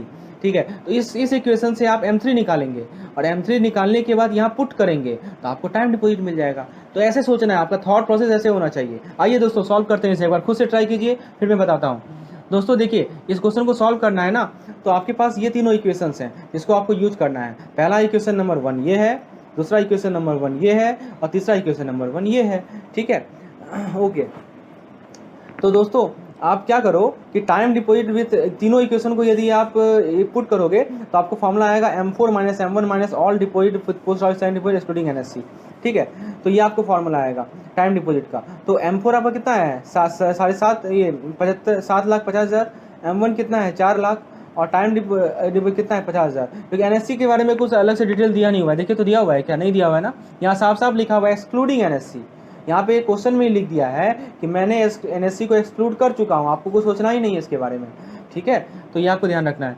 तो फ्रेंड्स हमारा time deposit with banking system कितना हो जाएगा? ये हो जाएगा अपना 3 लाख करोड़। ठीक है, ये हो जाएगा अपना 3 lakh crore. So option C is the correct answer. ठीक है, ओके। नेक्स्ट क्वेश्चन नंबर 22 है, overdue fix deposit is a part of. तो दोस्तों क्या पूछा जा रहा है कि जो हमारा ओवरड्यू फिक्स डिपॉजिट होता है ये किसका पार्ट होता है? डिमांड डिपॉजिट का, टाइम डिपॉजिट का, आइदर ए और बी का, या इन ऑपरेटिव डिपॉजिट का। तो बताइए दोस्तों ये किसका पार्ट होता है ओवरड्यू फिक्स डिपॉजिट अकाउंट? तो फ्रेंड्स जहाँ तक बात है ओवरड्यू फिक्स डिपॉजिट का, तो ये मैंने आपको बताया है कि जो हमारा balance in overdue fix deposit होता है वो हमारा डिमांड डिपॉजिट का पार्ट होता है। ठीक है, टाइम डिपॉजिट का पार्ट नहीं होता है। जो ओवरड्यू मतलब जो फिक्स डिपॉजिट ओवरड्यू रह गया है उसका बैलेंस हमारा डिमांड डिपॉजिट का पार्ट है। So option A will be the correct answer. ठीक है, नेक्स्ट क्वेश्चन देखते हैं। नेक्स्ट क्वेश्चन भी बेसिकली हमारा एक केस स्टडी पे बेस्ड है। यहाँ से सब कंसेप्ट आपको क्लियर हो जाएगा कि आपको फिगर दिया हुआ है 10 जून 2018 का। ठीक है, करेंसी पब्लिक दे रखा है, बैंक डिपॉजिट RBI दे रखा है, अदर डिपॉजिट RBI दे रखा है, सब चीज़ करोड़ में है, ये सब डाटा आपको दे रखा है। तो पहला क्वेश्चन है कि रिजर्व मनी बताना है। रिजर्व मनी कितना होगा? रिजर्व मनी क्या होता है दोस्तों? M0 होता है। M0 के अंदर क्या क्या आता है मैंने बताया है कि RBI के पास जो बैलेंस है वो प्लस CRR प्लस SLR। ठीक है, आइए दोस्तों इसे सॉल्व करते हैं, एक बार खुद से ट्राई कीजिए फिर मैं बताता हूँ। तो दोस्तों देखिए M0 में होता है कि पब्लिक के पास जो करेंसी है वो, ठीक है, plus bank deposit with RBI है वो, plus other deposit with RBI, ये तीनों आता है। तो पब्लिक के पास करेंसी है 17,482 plus bank deposit with RBI, bankers deposit with RBI वो है 4,120, अदर डिपॉजिट RBI 134, सभी को जोड़ दीजिए आपको मिल जाएगा 21,736। तो 21,736 देखिए कौन सा ऑप्शन है? ऑप्शन नंबर ए है। So option A will be the correct answer. ठीक है, आइए नेक्स्ट क्वेश्चन देखते हैं 24 नंबर क्वेश्चन। अब देखिए 24 नंबर क्वेश्चन में कहा गया है कि इन्फ्लेशन कैन बी। अब देखिए इन्फ्लेशन पे आ जाइए, तो हम लोग हर एक टॉपिक को टच करते चल रहे हैं, आपका कोई भी टॉपिक मिस नहीं होगा यदि आप इस पार्टिकुलर सेशन को देख रहे हैं। तो दोस्तों ये आपके लिए काफ़ी ज़्यादा एफर्ट लग रहा है, तो इस पार्टिकुलर लेसन को और भी दोस्तों के साथ और भी दूसरे CIB एस्पिरेंट के साथ शेयर कीजिए, ताकि उनके लिए भी ये एडवांटेज मिले, ताकि वो हर एक तरह के MCQ को प्रैक्टिस कर पाए एग्जाम से पहले। तो क्वेश्चन कर रहा है कि इन्फ्लेशन को कैसे स्टार्ट कर सकते हैं, बताइए। इन्फ्लेशन का डेफिनेशन में मैंने क्या बताया था? इन्फ्लेशन के डेफिनेशन में मैंने बताया था कि प्राइस और जो हमारा प्राइस होता है वो बढ़ रहा होता है, ठीक है। और दोस्तों जो हमारा परचेजिंग पावर होता है वो घट रहा होता है, तो इसे ही हम लोग इन्फ्लेशन कहते हैं, ठीक है। तो यहाँ पे क्या होता है कि it is rise in general price, ठीक है। और किस कारण से होता है कि जो हमारा गुड्स का जो डिमांड है वो बढ़ रहा होता है, ठीक है। तो इंक्रीज इन एग्रीगेट डिमांड, और सप्लाई में क्या होना चाहिए? डिक्रीज होता है, ठीक है। तो आप देखिए बी ऑप्शन में तो यही कर रहा है ना, बी में यही कर रहा है कि आपका डिमांड जो है, सप्लाई जो है वो घट रहा है। तो supply, your supply is decreasing whereas demand is increasing. Okay, so this is the basic reason behind inflation. Okay, so option B is the correct. A, C and D are wrong. Okay, so next question. और ये दोस्तों इसे ही हम लोग कहते हैं क्या? Demand pull inflation, ठीक है, क्योंकि डिमांड का इफेक्ट डिमांड के कारण हो रहा है ना, डिमांड के बढ़ने के कारण हमारा इन्फ्लेशन आ रहा है। So that's why such type of inflation is called demand pull inflation. Okay, so next question is 25 number. देखिए ये क्वेश्चन बहुत अच्छा क्वेश्चन है, इसको मैंने अपने पिछले लेसन में समझाया है दोस्तों। यदि आप नहीं जानते इसके पीछे का कंसेप्ट तो मेरे पिछले लेसन को देखिए। 2004 का CPI दे रखा है 200, 2005 का CPI दे रखा है 180। CPI होता है कंज्यूमर प्राइस इंडेक्स। तो आपसे रेट ऑफ इन्फ्लेशन पूछा गया 2004 से 2005 का। So first of all, you should know the formula for calculating the rate of inflation. So you know the rate of inflation का फॉर्मूला मैं बता देता हूँ। रेट ऑफ इन्फ्लेशन का फॉर्मूला है CPI दिस ईयर, यानी इस साल जो CPI है वो, माइनस CPI लास्ट ईयर, यानी लास्ट ईयर का CPI upon CPI this year, sorry CPI last year into 100। ये फॉर्मूला है हमारा रेट ऑफ इन्फ्लेशन निकालने का। तो दिस ईयर यानी कौन सा ईयर? हाँ, 2005, और CPI लास्ट ईयर यानी 2004, ठीक है, ऐसे कैलकुलेट होता है। तो 2005 में CPI कितना है? 180, और 4 में कितना था? 200, ठीक है। तो क्या क्या आप क्या करेंगे? देखिए आप क्या करेंगे बताइए। तो देखिए आप लिखेंगे कि 180, लिखेंगे क्या? 180 माइनस 200 अपॉन 200 गुने 100। इसे सॉल्व करेंगे तो मिलेगा -20 अपॉन 200 गुने 100। ये दोनों कैंसिल, ये भी कैंसिल, तो मिलेगा -10। सो आप -10 देखिए ऑप्शन कौन सा है, तो आप ऑप्शन नंबर डी करेक्ट होगा। आपको समझ में आया -10 क्यों हुआ? तो यदि आपका फॉर्मूला क्लियर है, ठीक है, तो आप सॉल्व कर पाएंगे। तो option D is the correct answer. Okay, next question देखते हैं 26 नंबर क्वेश्चन। अब देखिए फिर से वही है, बहुत अच्छा क्वेश्चन है। इन्फ्लेशन रेट दे रखा है 10% पर एनम, और इन्वेस्टर एक्सपेक्ट कर रहा है 10 लाख रुपया, तो रियल कैश फ्लो कितना होगा? बहुत बढ़िया क्वेश्चन है दोस्तों, इसे समझिए। इसका मैं फॉर्मूला बताता हूँ दोस्तों। रियल कैश फ्लो का फॉर्मूला होता है nominal cash flow upon 1 plus inflation rate. तो यहाँ पे देखिए एक्सपेक्ट कितना वो कर रहा है? एक्सपेक्ट कर रहा है 10 लाख, तो नॉमिनल कैश फ्लो है अपना 10 लाख, ठीक है, और इन्फ्लेशन रेट कितना है अपना? 10% है। तो 1.10 से डिवाइड करेंगे तो हमें मिल जाएगा 9,09,091। Okay, so real cash flow is 9,09,091। So this is the answer. Okay, next question is the inflation rate is 5%। Inflation rate दे रखा है 5% और रियल रेट दे रखा है 3%। तो नॉमिनल इंटरेस्ट रेट कितना होगा? देखिए यहाँ पे 3 रेट है, एक है इन्फ्लेशन रेट जो महंगाई का दर है, और जो रियल रेट ऑफ इंटरेस्ट है 3%। तो नॉमिनल रेट ऑफ इंटरेस्ट कितना होगा? इसका मैं फॉर्मूला आपको बताता हूँ, ठीक है, ये सब फॉर्मूला आप लोग नोट करते चलिएगा। तो nominal interest rate is equal to real interest rate plus inflation interest rate. तो रियल इंटरेस्ट रेट है 3%, ठीक है, इन्फ्लेशन रेट है 5%, तो 3 + 5 यानी कि 8, तो 8 हो जाएगा हमारा nominal rate. So option number C is the correct answer. Okay, next question is while releasing the data related to inflation increase by the government, it is observe that the CPI based, देखिए ये basically case study है, बहुत बढ़िया case study है, इसे मैं आपको concept समझाता हूँ, ठीक है। तो क्या हुआ कि जो डाटा गवर्नमेंट रिलीज करती है इन्फ्लेशन के रिगार्डिंग, ठीक है, वो डाटा रिलीज किया गया, और क्या देखा गया कि जो CPI है वो बढ़ गया है 11%, यानी CPI बढ़कर हो गया कितना? 11%। चलिए फिर क्या कर रहा है? Wholesale price index inflation increase to 8%, यानी WPI बढ़कर हो गया है 8%। चलिए ये भी समझ लिए। गवर्नमेंट ने क्लेम किया, government claims that due to the implementation of banks bipartite settlement there is increase in demands of goods and services leading to increase in consumer prices. तो गवर्नमेंट ने ये क्लेम किया कि जो बाइपार्टाइट सेटलमेंट हुआ इस कारण से डिमांड्स ऑफ गुड बढ़ गया, क्योंकि लोगों के पास पैसा आ गया, परचेजिंग पावर लोगों का बढ़ गया, तो डिमांड बढ़ गया, इस कारण से प्राइसेस बढ़ गए। ऑब्वियस सी बात है, हम लोगों ने पिछले लेसन में डिस्कस किया है दोस्तों, जब डिमांड बढ़ता है तो क्या होता है, प्राइस भी बढ़ता है।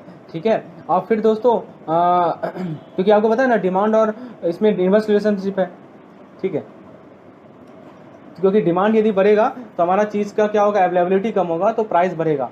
उसके बाद दोस्तों नेक्स्ट है further due to increase wages and salaries there is increase in cost of input leading to increase in wholesale price index. तो ये डाटा आपको दी गई है, आपको कुछ क्वेश्चन आंसर करना है इस इन्फॉर्मेशन पे। पहला, the inflation caused by the information given at point number 3। अब पॉइंट नंबर 3 में जो इन्फ्लेशन आया है, जो काउज दिया गया है, उसके कारण जो इन्फ्लेशन हो रहा है उसको नहीं कहते, इज नॉट कॉल्ड एज। ध्यान दीजिएगा क्या कहा गया, is not called as core inflation, demand pull inflation, cost push inflation. तो दोस्तों आपको इस क्वेश्चन को बनाने से पहले आपको ये डिमांड पुल इन्फ्लेशन और कॉस्ट पुश इन्फ्लेशन में अंतर क्लियर होना चाहिए। देखिए नाम ही है डिमांड पुल इन्फ्लेशन, इसका कारण क्या हो सकता है दोस्तों, डिमांड पुल इन्फ्लेशन का कारण बेसिक रीजन क्या है बताइए।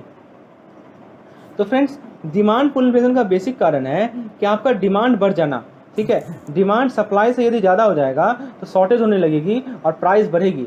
ठीक है, तो वही कारण है। और जो कॉस्ट पुश इन्फ्लेशन है उसका नाम ही है कॉस्ट पुश इन्फ्लेशन, तो ये कॉस्ट ऑफ प्रोडक्शन बढ़ने के कारण होता है। ठीक है, तो दोस्तों जरा सा ऑप्शन नंबर पॉइंट नंबर 3 को पढ़िए, तो यहाँ पे क्या लिखा है कि हुआ क्या, यहाँ पे बाइपार्टाइट सेटलमेंट हुआ जिस कारण से डिमांड बढ़ा, और डिमांड बढ़ा तो प्राइस बढ़ा। तो दोस्तों ये तो हमारा डिमांड पुल इन्फ्लेशन है ना। ठीक है, और इसे ही हम लोग कोर इन्फ्लेशन भी कहते हैं। तो 1 और 2 तो सही है, लेकिन तीसरा गलत है। लेकिन आपसे क्वेश्चन में क्या पूछा गया, नॉट कॉल्ड। तो नॉट कॉल्ड यानी क्या नहीं कहते हैं, तो कॉस्ट पुश इन्फ्लेशन नहीं कहते हैं। ठीक है, तो दोस्तों इज नॉट कॉल्ड एज, तो दोस्तों नॉट कॉल्ड एज हो जाएगा 1 और 2। ठीक है, वेट, यहाँ पे एक मिस्टेक है दोस्तों इस क्वेश्चन में, हाँ सही है, इसे हम लोग डिमांड पुल इन्फ्लेशन नहीं कहते हैं। ठीक है, इसे क्या नहीं कहते हैं हम लोग, क्वेश्चन मिस्टेक बिल्कुल नहीं है, इसे हम लोग डिमांड पुल इन्फ्लेशन नहीं कहते हैं। सो ऑप्शन नंबर 2 मतलब कि सही है, तो ये गलत होगा इसमें, तो ओनली 1 और 3 are correct. So option number B सही है। ठीक है, कोर इन्फ्लेशन हम लोग आगे देखेंगे, कोर इन्फ्लेशन क्या होता है, तो आपको ये समझ में है क्यों ऑप्शन नंबर बी सही है। चलिए आगे बढ़ते हैं, नेक्स्ट क्वेश्चन देखते हैं। The inflation rate of 8% represented by wholesale price is called. अब देखिए बहुत बढ़िया क्वेश्चन है कि जो हमारा 8% था ना इन्फ्लेशन रेट, जो कि होलसेल प्राइस रिप्रेजेंट कर रहा था, उसे क्या कहते हैं, core inflation, headline inflation, demand pull inflation या कॉस्ट पुश इन्फ्लेशन। तो दोस्तों आपको मैंने बताया था कि जो WPI होते हैं उसमें एक हेडलाइन WPI होते हैं। क्या होता है दोस्तों, हेडलाइन WPI, ये मैंने समझाया है पिछले लेसन में, आपने नहीं देखा है तो वहाँ जाके देखिए, मैंने आपको WPI का कंपोनेंट भी समझाया था कि हेडलाइन इन्फ्लेशन में क्या होता है कि हमारा primary plus fuel plus food manufacturing industries को हम लोग सब्ट्रैक्ट कर लेते हैं। ठीक है, तो ये होता है हमारा हेडलाइन। और कोर इन्फ्लेशन क्या होता है दोस्तों, इसके अंदर हमारा WPI होता है नॉन मैन्युफैक्चरिंग इंडस्ट्रीज का। ठीक है, तो ये कोर इन्फ्लेशन होता है। कोर का मतलब कि हम लोग फूड, देखिए जब मैं कोर कर रहा हूँ तो इसमें हम लोग फूड और फ्यूल को सब्ट्रैक्ट कर रहे हैं, ये सब मैंने आप पिछले लेसन में समझाया है। यानी कि फूड और फ्यूल को हम क्या कर रहे हैं, सब्ट्रैक्ट कर रहे हैं, इसे हम लोग नहीं ले रहे हैं। यानी फूड और फ्यूल क्या होता है हमारा, मैंने नॉन फूड मैन्युफैक्चरिंग इंडस्ट्री, यानी जो मैन्युफैक्चरिंग इंडस्ट्रीज फूड के हैं उसे हम लोग नहीं ले रहे हैं। ठीक है, चलिए, और हेडलाइन WPI में क्या होता है, सभी चीज़ लेते हैं हम लोग। तो कोर इन्फ्लेशन का फॉर्मूला में बताया था कि हेडलाइन WPI माइनस फ्यूल और फूड वाला को माइनस करके। तो जो 8% का इन्फ्लेशन रेट है वो किसे शो कर रहा है, वो हेडलाइन को शो कर रहा है दोस्तों। वो हेडलाइन इन्फ्लेशन यानी कि WPI, हेडलाइन WPI का पार्ट है। A नहीं होगा, C नहीं होगा, D नहीं होगा, B होगा। ठीक है, आगे देखते हैं।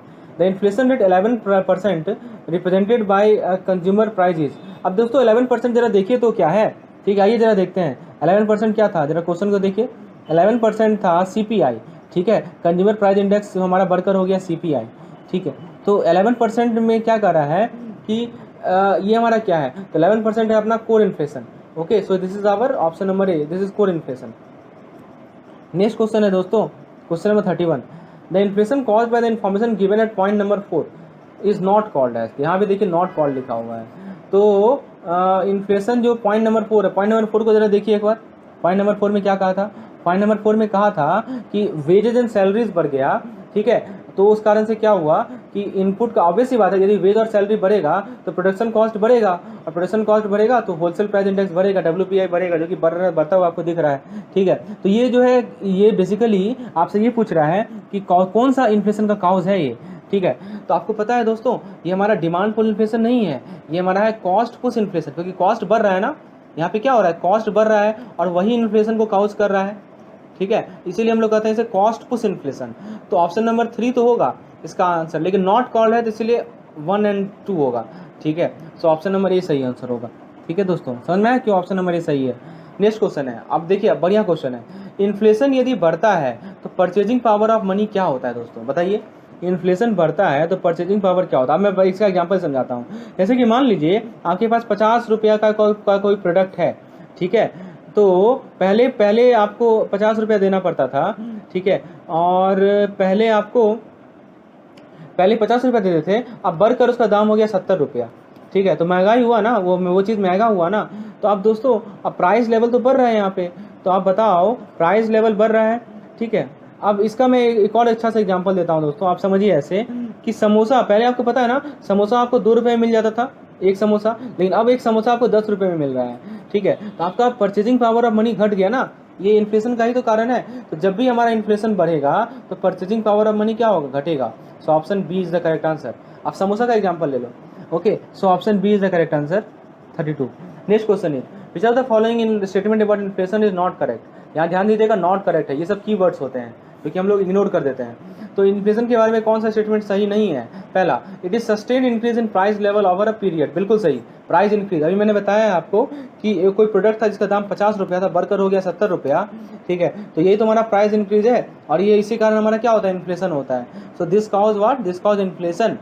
ठीक है, तो ये sustain increase in price level of, बिल्कुल सही है। Inflation leads to erosion in purchasing power of money, ये भी सही है, परचेजिंग पावर घटता है, हमने देखा है। और inflation always has only negative effect, ये गलत है दोस्तों।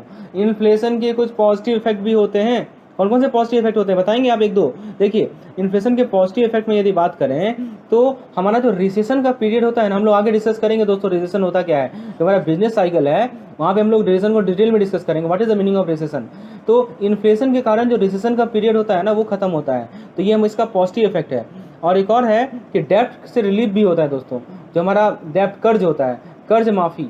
ठीक है, तो डेब्ट से रिलीफ भी एक इसका पॉजिटिव इफेक्ट है। तो ऐसा नहीं है कि इन्फ्लेशन के कारण हमेशा नेगेटिव इफेक्ट भी होता है, कुछ पॉजिटिव इफेक्ट भी होता है। ठीक है, सो ऑप्शन सी तो गलत है, तो नॉट करेक्ट करा है तो सी नंबर होगा। ठीक है, तो option number C is the correct one. आगे देखते हैं, व्हेन डिफ्लेशन ऑकर। अब देखिए, अभी तक इन्फ्लेशन का बात हो रहा था, अब हो रहा है बात डिफ्लेशन का। इन्फ्लेशन का उल्टा डिफ्लेशन। तो हमने इन्फ्लेशन में क्या देखा बताइए। इन्फ्लेशन में हमने देखा कि प्राइस हमारा बढ़ता है, परचेजिंग पावर जो है वो घटता है। ठीक है, ये हम लोग ने इन्फ्लेशन में देखा। तो डिफ्लेशन में क्या होगा बताइए। तो डिफ्लेशन में प्राइस जो है वो घटेगा। ठीक है, ऑप्शन नंबर ए गलत है। परचेजिंग पावर क्या होगा, परचेजिंग पावर जो है वो बढ़ेगा, तो सी भी गलत है। ठीक है, और इंटरेस्ट रेट और ये एवरेज प्राइस लेवल। तो दोस्तों प्राइस लेवल ये तो हो गया, प्राइस लेवल घटेगा, ऑप्शन बी सही होगा। ठीक है, तो इन्फ्लेशन का उल्टा है डिफ्लेशन। ठीक है, so option B is the correct one. चलिए आगे देखते हैं, when inflation is caused due to the rise cost of production of goods and services. ये देखिए cost of production where no suitable alternative, तो इसे क्या कहते हैं बताइए। तो इसे हम लोग कॉस्ट प्लस इन्फ्लेशन कहेंगे। यहाँ साफ साफ लिखा हुआ है कि जो गुड्स एंड सर्विसेज का जो प्रोडक्शन का जो कॉस्ट है वो बढ़ गया, उस कारण से इन्फ्लेशन हो रहा है, तो उसे हम लोग कॉस्ट प्लस इन्फ्लेशन कहेंगे। ठीक है, आगे देखते हैं, अ न्यू टेक्नोलॉजी। देखिए बढ़िया क्वेश्चन है, एक नया टेक्नोलॉजी आया जो कि एम्प्लॉय के इलनेस को रिड्यूस कर दिया, इस कारण से क्या घटेगा बताइए। एम्प्लॉय जो मान लीजिए बीमार होते थे एम्प्लॉय, ठीक है, अब वही घट गया। ठीक है, तो इस कारण से किस पे इफेक्ट पड़ेगा, डिमांड वाले पे इफेक्ट पड़ेगा या कॉस्ट पे इफेक्ट पड़ेगा या किसी पे इफेक्ट नहीं पड़ेगा। अब जरा सोचिए आप। ठीक है, बताइए दोस्तों, यदि मान लीजिए आप देखिए कॉस्ट पुश इन्फ्लेशन पे इसका इफेक्ट कैसे पड़ना चाहिए। आप ऐसे समझिए कि जो हमारा देखिए ऐसे समझिए इसे, हमारा यदि मान लीजिए कि एम्प्लॉय इलनेस कम एम्प्लॉय बीमार होंगे तो हमारा आउटपुट बढ़ेगा ना दोस्तों, हमारा जो प्रोडक्शन का आउटपुट है वो बढ़ेगा, और आउटपुट यदि बढ़ेगा यानी हम ज़्यादा प्रोड्यूस कर पाएंगे, तो हमारा प्राइसेस जो है वो भी न्यूट्रल रहेगा, है ना, वो बढ़ने का कोई चांस नहीं है। और प्राइस जब बढ़ता है तभी तो इन्फ्लेशन आता है। तो यहाँ पे हम क्या कर रहे हैं, अपने एम्प्लॉय को ऐसा कोई टेक्नोलॉजी ले आए जिससे हमारा एम्प्लॉय कम ले हो रहे हैं, तो उस कारण से हमारा आउटपुट बढ़ रहा है, इस कारण से हमारा कॉस्ट प्लस इन्फ्लेशन जो है वो घटेगा। ठीक है, ऑप्शन ए करेक्ट आंसर होगा। ठीक है, option A is the correct answer. Next question देखते हैं, the inflation rate of 8% represented by wholesale price, इसे क्या कहते हैं। तो ये होता है हमारा हेडलाइन इन्फ्लेशन। ठीक है, ऑप्शन नंबर बी, ये हम लोगों ने पहले भी देखा है, so it is headline inflation. Which are the following is known as core inflation. बहुत बढ़िया क्वेश्चन है। कोर इन्फ्लेशन किसे कहते हैं दोस्तों? ऑप्शन एक आ रहा है wholesale inflation, demand pull inflation, cost pull inflation, consumer inflation. तो दोस्तों इसे हम लोग कहते हैं कंज्यूमर इन्फ्लेशन को। तो this consumer inflation is called wholesale inflation. Okay, so this thing should be clear. Consumer inflation is called core inflation. Okay, next question है demand pull inflation is cause due to. तो demand pull inflation का आपको reason पूछ रहा है कि आखिर ये क्यों होता है डिमांड पुल इन्फ्लेशन। पहला है money supply, aggregate demand, excess demand, all of the above. अब दोस्तों देखिए, डिमांड पुल इन्फ्लेशन का मतलब ये है कि डिमांड एक्सेस होना या एग्रीगेट डिमांड होना, ठीक है। सो एक्सेस डिमांड ओवर सप्लाई। सो जब भी हमारा डिमांड सप्लाई से ज़्यादा हो जाता है, एक्सेस हो जाता है, तो हमारा डिमांड पुल इन्फ्लेशन होता है। So option C will be the correct answer, excess demand over supply. Okay, next question देखते हैं, question number 40, a rise in general price. अब देखिए प्राइस बढ़ रहा है, किस कारण से प्राइस बढ़ रहा है? Caused by increasing aggregate demand for goods and services. तो यहाँ देखिए साफ साफ लिखा हुआ है कि demand for goods and services बढ़ा, इस कारण से प्राइस बढ़ा। इसे हम लोग क्या कहेंगे? Cost push inflation, cost pull inflation, demand pull inflation, demand push inflation. तो दोस्तों इसे हम लोग कहते हैं, दोस्तों क्या कहते हैं बताइए? प्राइस बढ़ रहा है क्योंकि demand for goods and services बढ़ा, तो इसे हम लोग कहते हैं दोस्तों, so this is called as demand pull inflation, option number C. So this is called as what? Demand pull inflation, ठीक है। इसे हम लोग क्या कहते हैं? डिमांड पुल इन्फ्लेशन कहते हैं। चलिए आगे देखते हैं, नेक्स्ट क्वेश्चन 41 नंबर। ये सभी चीज़ें हम लोगों ने पिछले लेसन में डिस्कस किए हैं दोस्तों। यदि आपको इस तरह का पीडीएफ चाहिए तो पीडीएफ जो है वो पेड पीडीएफ है दोस्तों, ठीक है। उसके लिए आप मुझे नीचे व्हाट्सएप नंबर पे कांटेक्ट करना पड़ेगा, तो आपको जितने भी एमसीक्यू के लेसन में बना रहा हूँ अपने इस वीडियो चैनल, अपने लेसन पे, वो आपको उसका कंटेंट मिल जाएंगे। चलिए आगे देखते हैं, अपने नेक्स्ट क्वेश्चन को देखते हैं। चलिए क्वेश्चन कर रहा है कि इराक में वार हुआ, ठीक है, जिस कारण से ऑयल प्राइस जो है बढ़ने लगा, ठीक है, जिस कारण से ओवरऑल प्राइस लेवल बढ़ने लगा। तो ये कैसा इन्फ्लेशन है? देखिए बहुत बढ़िया क्वेश्चन है। अब ऑयल प्राइस यदि बढ़ेगा, ठीक है, तो ये सब की इनपुट्स है ना, ये सब हमारे क्या इनपुट्स हैं, जैसे कि ऑयल प्राइस हुआ, ठीक है, तो प्रोड्यूसर को क्या करना पड़ेगा कि उन्हें एडजस्ट करना पड़ेगा, ठीक है। तो एडजस्ट करना पड़ेगा आउटपुट सप्लाई को। तो प्रोड्यूसर क्या करेंगे? एडजस्ट करेंगे आउटपुट सप्लाई को, ठीक है। आप आउटपुट सप्लाई को एडजस्ट करेंगे तो क्या होगा कि आउटपुट हमारा घटेगा। आउटपुट क्या होगा? घटेगा। और आउटपुट घटेगा क्योंकि हमारा कॉस्ट बढ़ रहा है, कॉस्ट प्रेशर हो रहा है, तो हमारा क्या होगा? प्राइस जो होगा बढ़ेगा, और प्राइस बढ़ेगा तो हमारा इन्फ्लेशन आएगा। ऐसे समझिए, देखिए कैसे लिंक है आपस में। ऑयल जो है वो एक बेसिक इनपुट है, ठीक है, इंडस्ट्रीज का। तो यदि इनपुट ही का प्राइस ही बढ़ रहा है तो आपको क्या होगा? आउटपुट हमारा घटेगा, आउटपुट घटेगा तो प्राइस बढ़ेगा, और प्राइस बढ़ेगा तो हमारा इन्फ्लेशन आएगा। तो इसे हम लोग क्या कहते हैं? कॉस्ट पुश इन्फ्लेशन, ठीक है। ऑप्शन बी करेक्ट है। तो यहाँ से देख सकते हैं, आपको मैं एग्जाम्पल के थ्रू कंसेप्ट को क्लियर कर रहा हूँ। So option B is the correct answer, ठीक है। नेक्स्ट क्वेश्चन देखते हैं, कैलकुलेट इन्फ्लेशन इंडेक्स। अब देखिए इन्फ्लेशन आपको इन्फ्लेशन निकालना है, जब को प्राइस इंडेक्स दिया हुआ है करंट ईयर का 25 और बेस ईयर का 20। तो दोस्तों आपको पता है ना, ये जो प्राइस इंडेक्स होते हैं ये हमारे इन्फ्लेशन निकालने का क्वांटिटेटिव मेथड है, ठीक है ना। एक होता है क्वालिटेटिव और एक होता है क्वांटिटेटिव। तो हम लोग प्राइस इन्फ्लेशन को मेजर करते हैं किस टर्म में? प्राइस इंडेक्स के टर्म में। So if you know price index we can calculate the inflation. And what is the formula? Formula is price index, formula मैं बता रहा हूँ, प्राइस इंडेक्स, ठीक है, करंट ईयर का, current year minus price index base year, ठीक है, upon price index base year, ठीक है, इनटू 100।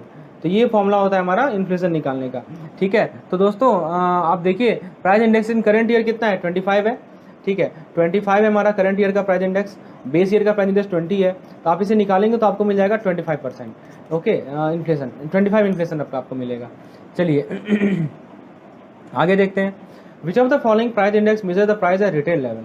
तो रिटेल लेवल पे कौन सा प्राइस इंडेक्स आपके प्राइस को मेजर करता है? Wholesale WPI, CPI, producer price. तो ये दोस्तों CPI होता है। CPI जो है बुक में साफ साफ लिखा हुआ है कि CPI जो है प्राइस को मेजर करता है किस लेवल पे? रिटेल लेवल पे, ओके। सो यदि आप इस पार्टिकुलर MCQ सेशन को कर रहे हैं और बाकी मेरे MCQ सेशन को करेंगे, एक भी क्वेश्चन नहीं छूटेगा। बाकी मैं ट्राई कर रहा हूँ हर एक तरह के क्वेश्चन को आपको समझाने का। तो CPI जो है वो हमारा प्राइस लेवल को मेजर करता है रिटेल लेवल पे। So option B is the correct answer, okay. Next question है अपना, the inflation on price index which takes into account the price of foods and energy is called. तो food और energy को जो लेकर चलता है, प्राइस के प्राइसेस को जो लेकर चलता है इन्फ्लेशन, उसे क्या कहते हैं? Headline inflation, consumer price inflation, producer inflation, core inflation. अब देखिए दोस्तों, अभी मैंने बताया ना, फूड वाला किस में नहीं आएगा? हेडलाइन में नहीं आएगा। ठीक है। फूड वाला जो है कोर में नहीं आता है दोस्तों, ठीक है, कोर में नहीं आता है फूड वाला, तो फूड वाला हमारा हेडलाइन में आएगा, ठीक है, तो इसीलिए ये नंबर सही होगा। कोर में केवल क्या आता है, कोर में हेडलाइन में से फूड और एनर्जी को घटा देते हैं, ठीक है, तो ये ध्यान रखना है। और बी सी तो ऐसे ही ऑप्शन बनाया गया है, ऐसा कुछ है नहीं, ठीक है। Consumer price inflation price index होता है, ठीक है, ये तो होगा नहीं, कोर इन्फ्लेशन होगा, सॉरी हेडलाइन इन्फ्लेशन होगा इसका आंसर, ठीक है। नेक्स्ट क्वेश्चन है which price index use in India to calculate inflation for policy formulation. आप देखिए कोई पॉलिसी बनाना है, ठीक है, एक तो मैंने बताया रिटेल, तो रिटेल पे मैंने क्या बताया, CPI होता है, कंज्यूमर प्राइस इंडेक्स होता है, लेकिन यदि पॉलिसी फॉर्मुलेट करना है, ठीक है, तो उस केस में हमारा कौन सा इन्फ्लेशन काम आता है, तो उस केस में हमारा WPI काम आता है दोस्तों, ठीक है, option C is the correct answer, ये ध्यान रखिएगा। Which are the following is a measure of level of price of all new. यहाँ पे देखिए दोस्तों, यहाँ पे क्या है कि जितने भी नए डोमेस्टिकली प्रोड्यूस किए गए हैं फाइनल गुड्स एंड सर्विसेज है इकोनॉमी में, उसके मेजर को कौन सा इन्फ्लेशन मेजर, कौन सा प्राइस इंडेक्स मेजर करता है दोस्तों, ये तीनों के तीनों प्राइस इंडेक्स हैं, WPI, GDP डिफ्लेटर और हमारा कंज्यूमर प्राइस इंडेक्स। तो दोस्तों जितने भी नए domestically produce final goods and services हैं, ठीक है, तो वो हमारे किस पे बेस्ड होते हैं, GDP डिफ्लेटर पे, वो GDP डिफ्लेटर कैलकुलेट करता है, ये ध्यान रखिएगा, इंपॉर्टेंट क्वेश्चन है, ठीक है। तो यहाँ पे ये जो हमारे WPI है वो नहीं करते, CPI नहीं करते, तो option B is the correct answer. Okay, next question है the index used most often to measure inflation is. हाँ, बहुत बढ़िया क्वेश्चन है दोस्तों। अब देखिए CPI है, WPI है, SPI है, PPI है, किसे सबसे ज़्यादा यूज किया जाता है इन्फ्लेशन को निकालने के लिए, ये आपके बुक में लिखा गया है दोस्तों, कि जो हमारा WPI होता है वही होता है हमारा की, ठीक है, बुक में क्या वर्ड लिखा गया है, this is the key measure of inflation. WPI जो है वो हमारे इन्फ्लेशन का की मेजर है, ठीक है, so option B is the correct answer. Okay, next question है which index reflects the change in level of price, which index reflects the change in level of price of basket as a whole, ठीक है, तो कौन सा index जो है हमारा price basket of goods है उसके प्राइस के लेवल को चेंज को शो करता है, GDP डिफ्लेटर। तो दोस्तों GDP डिफ्लेटर को बास्केट ऑफ गुड्स से मतलब ही नहीं है, ठीक है, GDP deflator not based on, option A तो गलत है, WPI ये सही है, CD नहीं, गलत है, बी सही होगा, ठीक है। नेक्स्ट क्वेश्चन है हु रिलीज WPI इंडेक्स, तो WPI का फिगर कौन रिलीज करता है, तो इन्होंने बताया था आपको कि ministry of commerce and industry, option D, ठीक है, ministry of commerce and industry, ठीक है, तो ये हमारा WPI की इन्फॉर्मेशन को रिलीज करते हैं। और बेस ईयर याद रखिएगा 2004 से 2005। ओके, चलिए नेक्स्ट देखते हैं what is the current base year of wholesale price index, ठीक है, तो बेस है 2004 से 2005, ठीक है।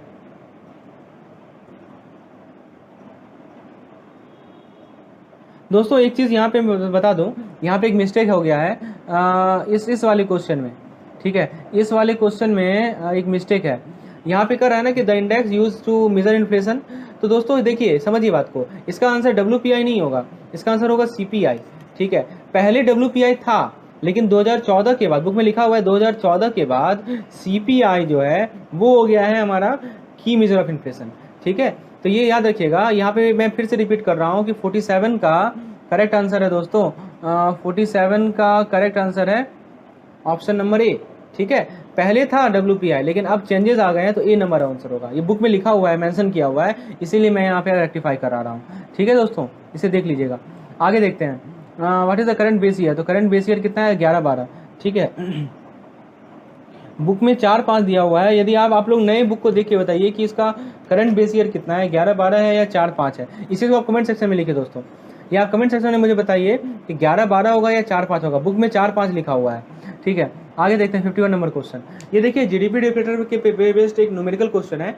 क्वेश्चन कर रहा है कि आपके पास एक टेबल दे रखा है 2014-15 का नॉमिनल GDP डिफ्लेटर 15-16 का इतना है और GDP डिफ्लेटर इतना है, तो 2013-14 का GDP डिफ्लेटर आपको 100 दिया हुआ है, तो रियल GDP 15-16 का कितना होगा। बहुत बढ़िया क्वेश्चन है दोस्तों, पहले आपको GDP डिफ्लेटर का मतलब समझ में आना चाहिए, ठीक है।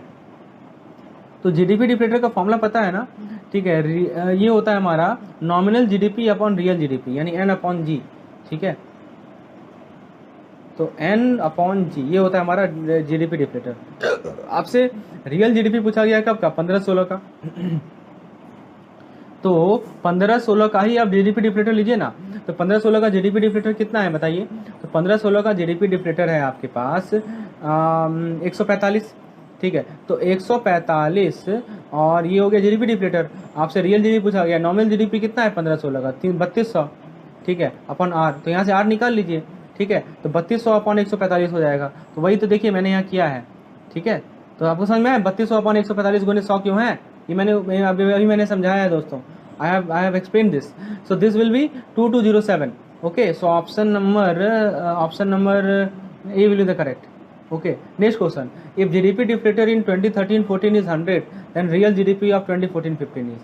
अब देखिए 2014-15 का आपको GDP डिफ्लेटर रियल GDP निकालना है।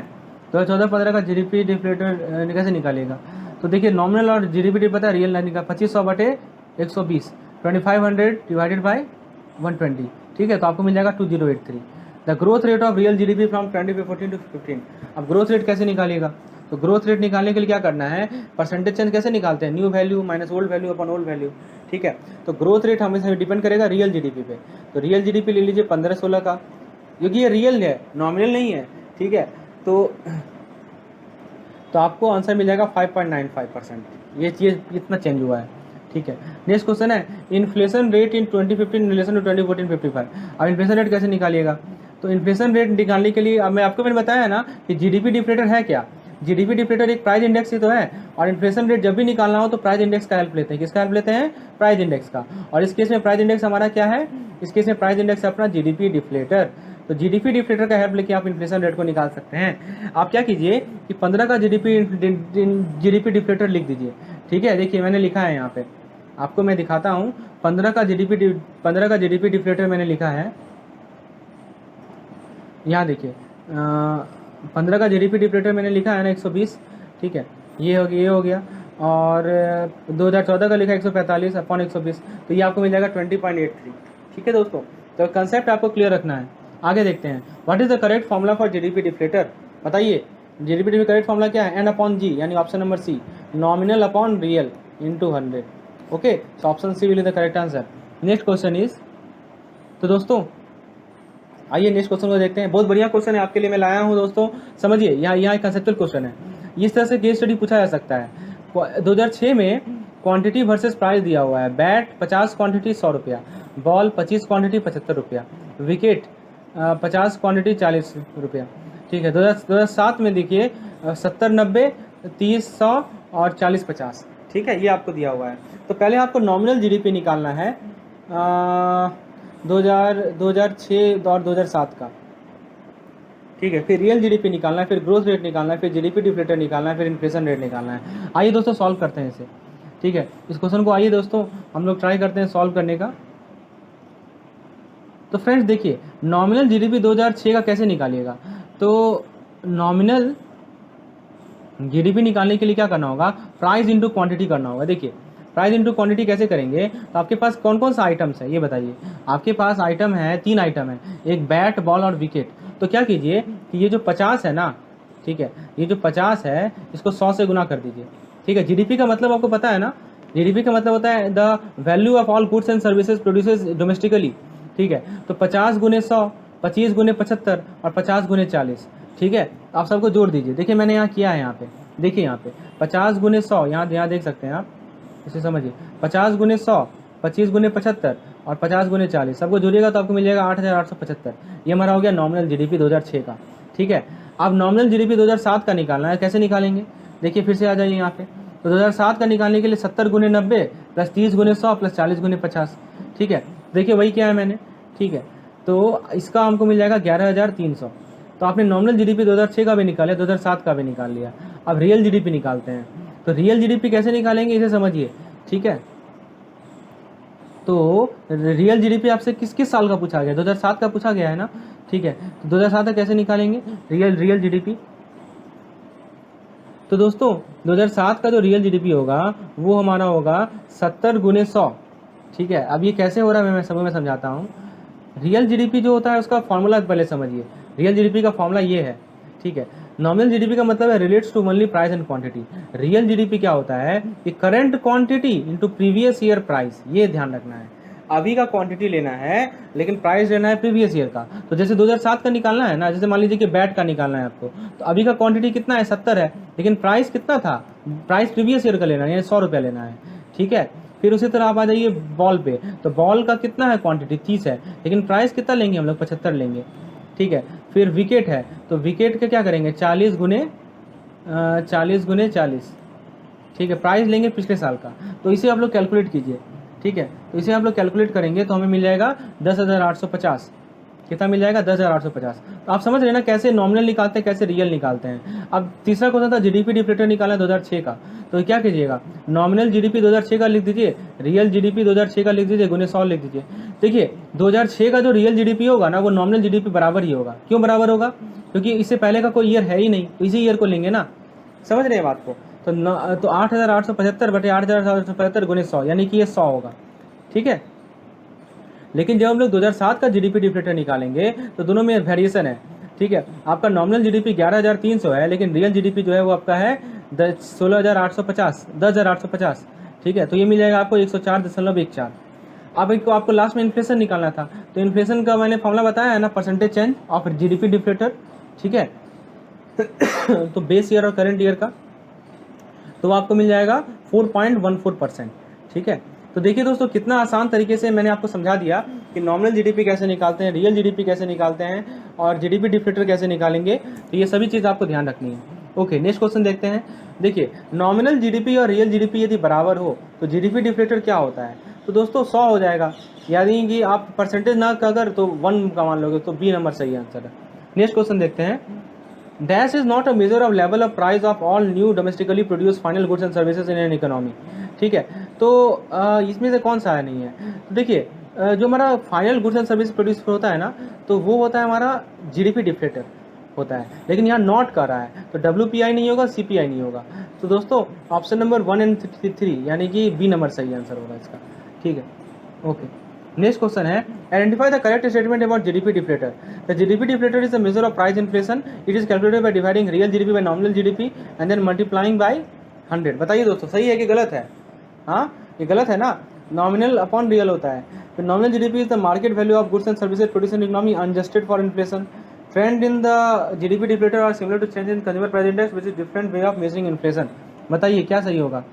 तो दोस्तों करेक्ट स्टेटमेंट्स नॉमिनल बाय ये कर रहा है रियल बाय नॉमिनल, ठीक है दोस्तों। यहाँ पे क्या कर रहा है कि यहाँ पे आपको कर रहा है कि ये रियल बाय नॉमिनल कर रहा है।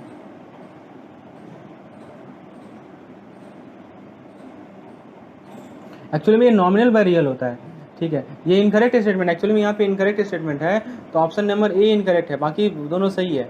तो क्वेश्चन सही कर लीजिए, यहाँ पे इनकरेक्ट है, ठीक है। तो option A is correct, incorrect one. Next question है और जीडीपी डिफ्लेटर लेस देन 1।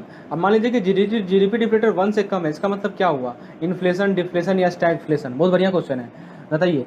तो दोस्तों करेक्ट आंसर है इसका बी। देखिए जीडीपी डिफ्लेटर होता क्या है, नॉमिनल अपॉन रियल होता है, ठीक है। तो यदि आपको रेशियो 1 से कम लाना है तो रियल जीडीपी को ज़्यादा होना पड़ेगा ना नॉमिनल जीडीपी से। इसका मतलब क्या होगा कि प्राइस घट गया और डिफ्लेशन हो गया, ठीक है। क्योंकि हमारा पता है कि हमारा रियल जीडीपी जो है वो हमारा नॉमिनल जीडीपी से बढ़ रहा है, ठीक है। तो हमारा प्राइस घटा और डिफ्लेशन हुआ, इसीलिए option number B correct answer है, ठीक है। तो दोस्तों ये था हमारा आज का लेसन, होपफुली आपने एंजॉय किया होगा। तो दोस्तों यदि आप चाहते हैं कि मैं इस तरह का और वीडियो लेसन लाऊं तो दोस्तों लाइक कीजिए, सब्सक्राइब कीजिए चैनल को, और हमारे टेलीग्राम चैनल से जुड़ जाइए जिसका लिंक आपको डिस्क्रिप्शन में मिलेगा। यदि आप नहीं जुड़ पा रहे हैं तो आप सिंपली टेलीग्राम पे लिखिए CAIB मेड सिंपल, ठीक है। क्या लिखिएगा, CAIB मेड सिंपल, ठीक है। आप सर्च बॉक्स में लिखिए CIB मेड सिंपल, तो आपको मेरा टेलीग्राम चैनल मिल जाएगा, उसे ज्वाइन कर लीजिए। वहाँ पे मैं आपको जितने भी टॉपिक्स होते हैं वहाँ पे क्विज मैं आपको कराता हूँ, डेली बेसिस पे मैं आपको क्विज देता हूँ जो कि एग्जाम रिलेवेंट क्वेश्चंस होते हैं। और यदि आपको इस तरह के क्वेश्चन की PDF चाहिए तो नीचे नीचे आपको एक नंबर मिलेगा, इस पर आप मुझे व्हाट्सएप कर इस तरह के PDF आप प्राप्त कर सकते हैं, वो भी पेड PDF। तो आज के लिए इतना ही रखते हैं दोस्तों, अगले लेसन में फिर मिलेंगे, धन्यवाद।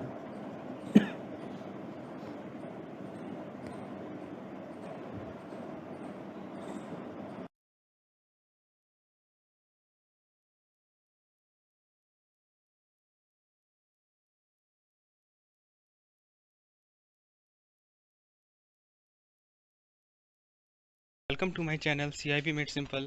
So friends, today we are going to discuss about one case study, one very important case study which is related to supply and demand. So many people were asking, were just demanding for this kind of lesson. So in this lesson we are going to study two case study. We are taking two case study, and those two case study are relates to this topic supply and demand. So दोस्तों, आप लोगों में से जिन लोगों ने मेरा इसका theoretical portion नहीं देखा है तो उसका लिंक आपको डिस्क्रिप्शन में मिल जाएगा। पहले इसके थ्योरेटिकल पोर्शन को एक बार ज़रूर देख लें, क्योंकि हो सकता है कि वो यदि नहीं क्लियर होगा तो ये सब पॉइंट नहीं क्लियर होगा आपको। तो थ्योरेटिकल पोर्शन एक बार ज़रूर देखें, तब इस केस स्टडी को अटेम्प्ट करें, तो मैं गारंटी लेता हूँ कि आप एक एक चीज़ को समझ जाएंगे। चलिए दोस्तों, समझते हैं इस केस स्टडी को, और ये बहुत इंपॉर्टेंट केस स्टडी है। देखिए, पहले इस ग्राफ को समझिए, इस ग्राफ का क्या मतलब है। देखिए, इस ग्राफ में जो है वाई एक्सिस है और एक एक्स एक्सिस है। वाई एक्सिस पे प्राइस दिखाया हुआ है, जो कि आप देख सकते हैं P1, P एंड P2, और एक्स एक्सिस पे क्वांटिटी दिखाया हुआ है, जो कि आप देख सकते हैं Q1, Q एंड Q2। ठीक है, और आप लोगों को पता है यहाँ पे देखिए एक कर्व है D वाला और एक कर्व है S वाला। तो D वाला कर्व डिमांड कर्व है, और इसका नेचर क्या है आप देख सकते हैं कि ये डाउनवर्ड स्लोपिंग है, और S कर्व जो है वो हमारा सप्लाई वाला है, और इसका नेचर क्या है, ये अपवर्ड स्लोपिंग है। आप देख सकते हैं फ्रेंड्स, और आप देखिए, और आगे आगे क्या कह रहा है कि आप देख सकते हैं कि हुआ क्या कि एक बार शिफ्ट हुआ है। ठीक है, सप्लाई में शिफ्ट हुआ है। पहले एस था सप्लाई, डिमांड हमारा वही का वही है, लेकिन सप्लाई में शिफ्ट हो रहा है। यहाँ पे आप देख सकते हैं सप्लाई चेंज हो रहा है। पहले S1 हुआ, S1 यदि हुआ तो P1 प्राइस है, Q1 क्वांटिटी है। S2 यदि हुआ तो P2 प्राइस है, Q2 क्वांटिटी है। चलिए, और E1 E2 इक्विलिब्रियम पॉइंट है। दोस्तों, ये इक्विलिब्रियम पॉइंट क्या होता है, ये सब मैंने अच्छे से डिस्कस किया था अपने थ्योरेटिकल वाले टॉपिक में। जो लोग उसको नहीं देखे हैं उसका लिंक आपको डिस्क्रिप्शन में मिलेगा, उसको ज़रूर एक बार जाके देखें। चलिए, अपने केस स्टडी पे आगे बढ़ते हैं। केस स्टडी में पूछा गया है, in the above diagram P1, P and P2, देख सकते हैं P1, P and P2 represent production cost. यहाँ लिखा हुआ है कि ये प्रोडक्शन कॉस्ट को रिप्रेजेंट कर रहा है। ध्यान से पढ़िएगा क्वेश्चन को दोस्तों, ये प्रोडक्शन कॉस्ट को रिप्रेजेंट कर रहा है, ये साफ साफ लिखा हुआ है, और जो कि सप्लाई को इफेक्ट कर रहा है। तो इस डायग्राम के बेसिस पे आपको कुछ क्वेश्चन का आंसर देना है। पहला क्वेश्चन है, the diagram represent which of the following. पहला है option change in quantity demanded, option 2 है शिफ्ट इन डिमांड, ऑप्शन 3 है change in quantity supplied, option 4 है शिफ्ट इन सप्लाई। तो दोस्तों आइए समझते हैं। तो डायग्राम क्या रिलेट कर रहा है, डायग्राम रिलेट कर रहा है शिफ्ट इन सप्लाई को। क्यों शिफ्ट इन सप्लाई को रिलेट कर रहा है, इसका आंसर होगा 4 नंबर ऑप्शन। इसका रीज़न समझिए। देखिए, इसका रीज़न क्या है कि आपको मैंने बताया था कि यदि हमारा सप्लाई किसी भी कारण से चेंज होता है, ठीक है, अदर देन प्राइस, मतलब प्राइस के चेंज होने के कारण यदि सप्लाई चेंज हो रहा है तो शिफ्ट नहीं कहेंगे उसे, लेकिन प्राइस के अलावा किसी और फैक्टर के कारण हमारा यदि सप्लाई चेंज हो रहा है तो उसे हम लोग शिफ्ट इन सप्लाई कहेंगे। ठीक है दोस्तों, यहाँ पे वो फैक्टर क्या है, प्रोडक्शन कॉस्ट। आप देख सकते हैं प्रोडक्शन कॉस्ट चेंज होने के कारण हमारा जो सप्लाई है वो चेंज हो रहा है। तो प्रोडक्शन कॉस्ट जो है वो हमारा प्राइस तो नहीं है, ठीक है, प्राइस से दूसरा फैक्टर है।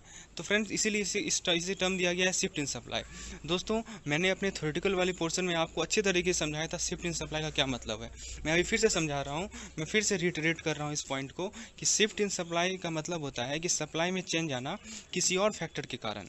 ठीक है दोस्तों, किसी और फैक्टर के कारण अदर देन प्राइस। तो यहाँ पे वो फैक्टर क्या है, production cost.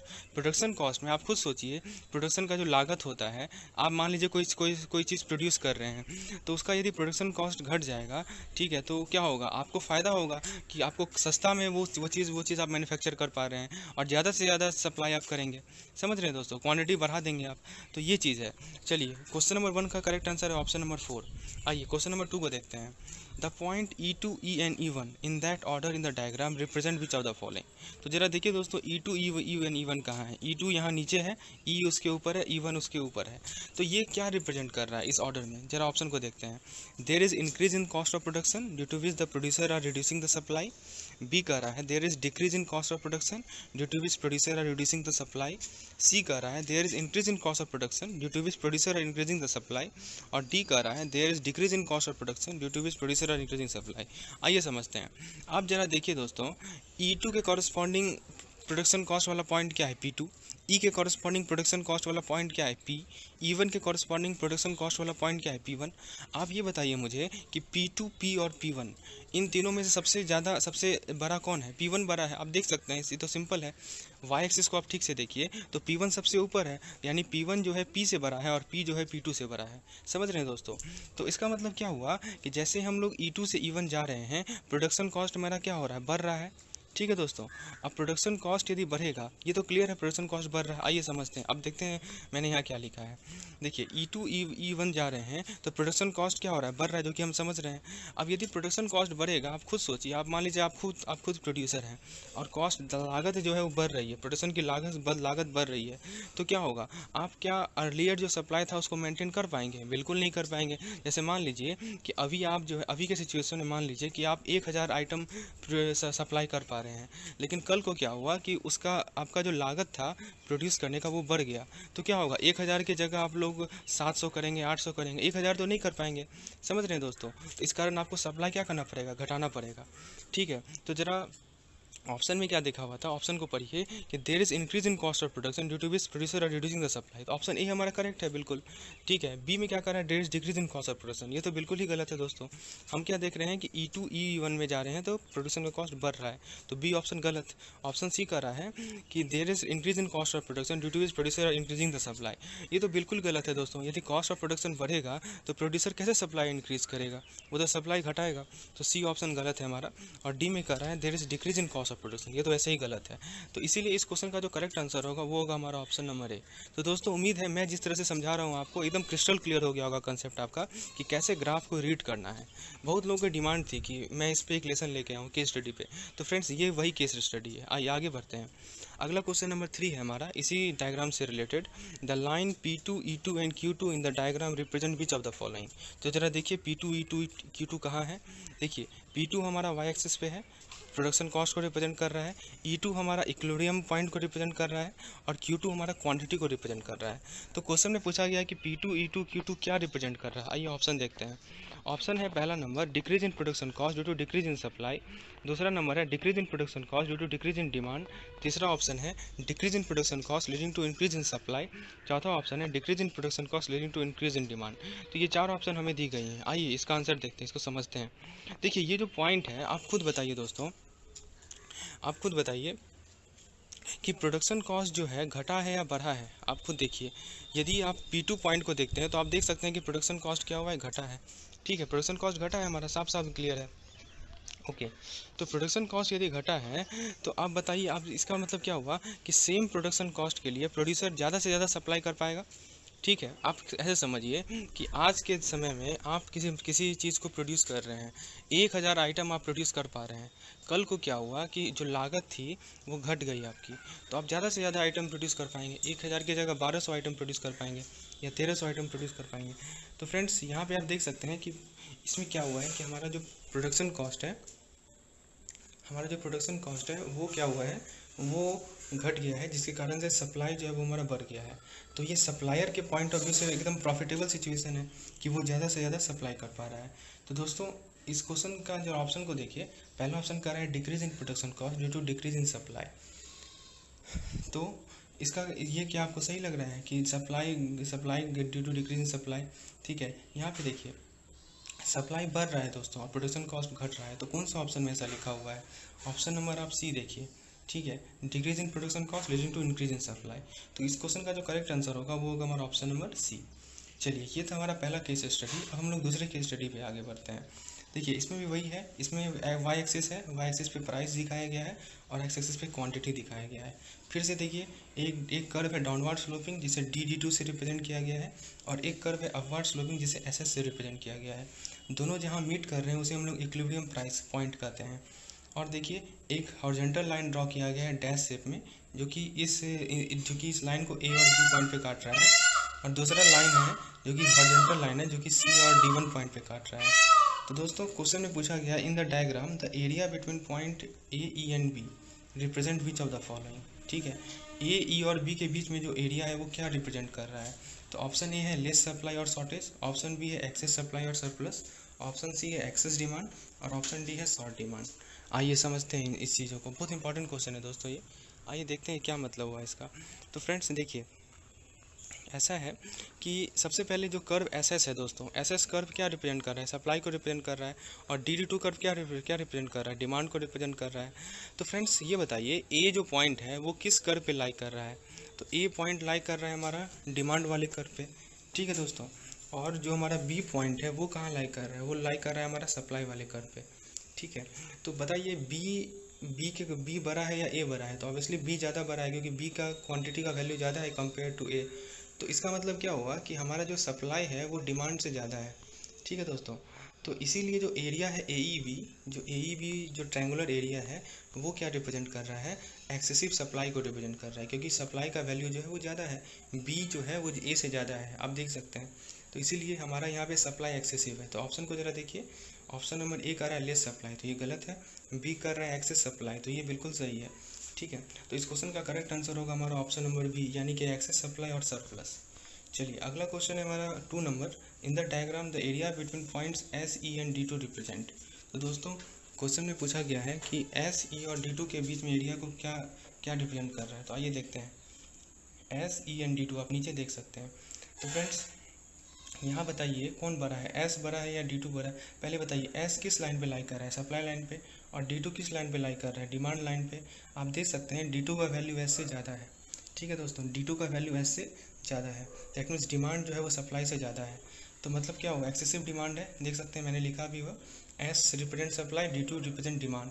So area between these 3 points, so demand being more than supply, that means demand is more और short is supply is short. तो दोस्तों यहाँ पे सप्लाई का शॉर्टेज है, इसीलिए हमारा करेक्ट आंसर होगा ऑप्शन नंबर ए। तो दोस्तों मैंने आज आप लोगों के साथ 5 क्वेश्चन डील किए।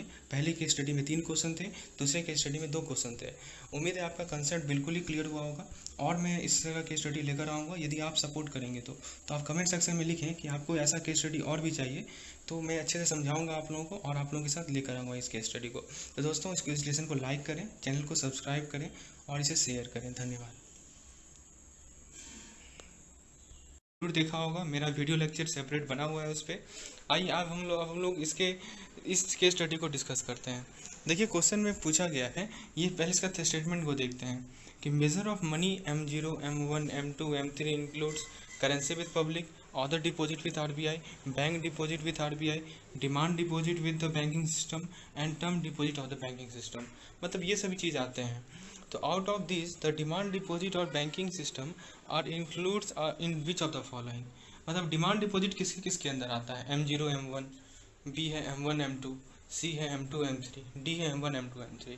तो दोस्तों इस क्वेश्चन को बनाने से पहले मैंने जो माइंड मैप शेयर किया था आप लोगों के साथ, मैंने जो एक माइंड मैप शेयर किया था आप लोगों के साथ, उसे आइए आप हम लोग एक बार दोबारा डिस्कस करते हैं। और इस माइंड मैप को आप लोग दिमाग में एकदम छाप के बैठा लीजिए, ताकि इस तरह का कोई भी क्वेश्चन मिले आप लोगों को तो आप लोग बिना किसी डर के, बिना आप लोग तुरंत सॉल्व कर पाए। चलिए देखते हैं दोस्तों। देखिए यहाँ पे ये वाला डायग्राम देखिए, यहाँ पे हमारा नैरो मनी है, नैरो मनी को हम लोग M1 कहते हैं, और M1 के अंदर 2 पार्ट है, नीचे देखिए लिखा हुआ है करेंसी विद पब्लिक और डिमांड डिपॉजिट।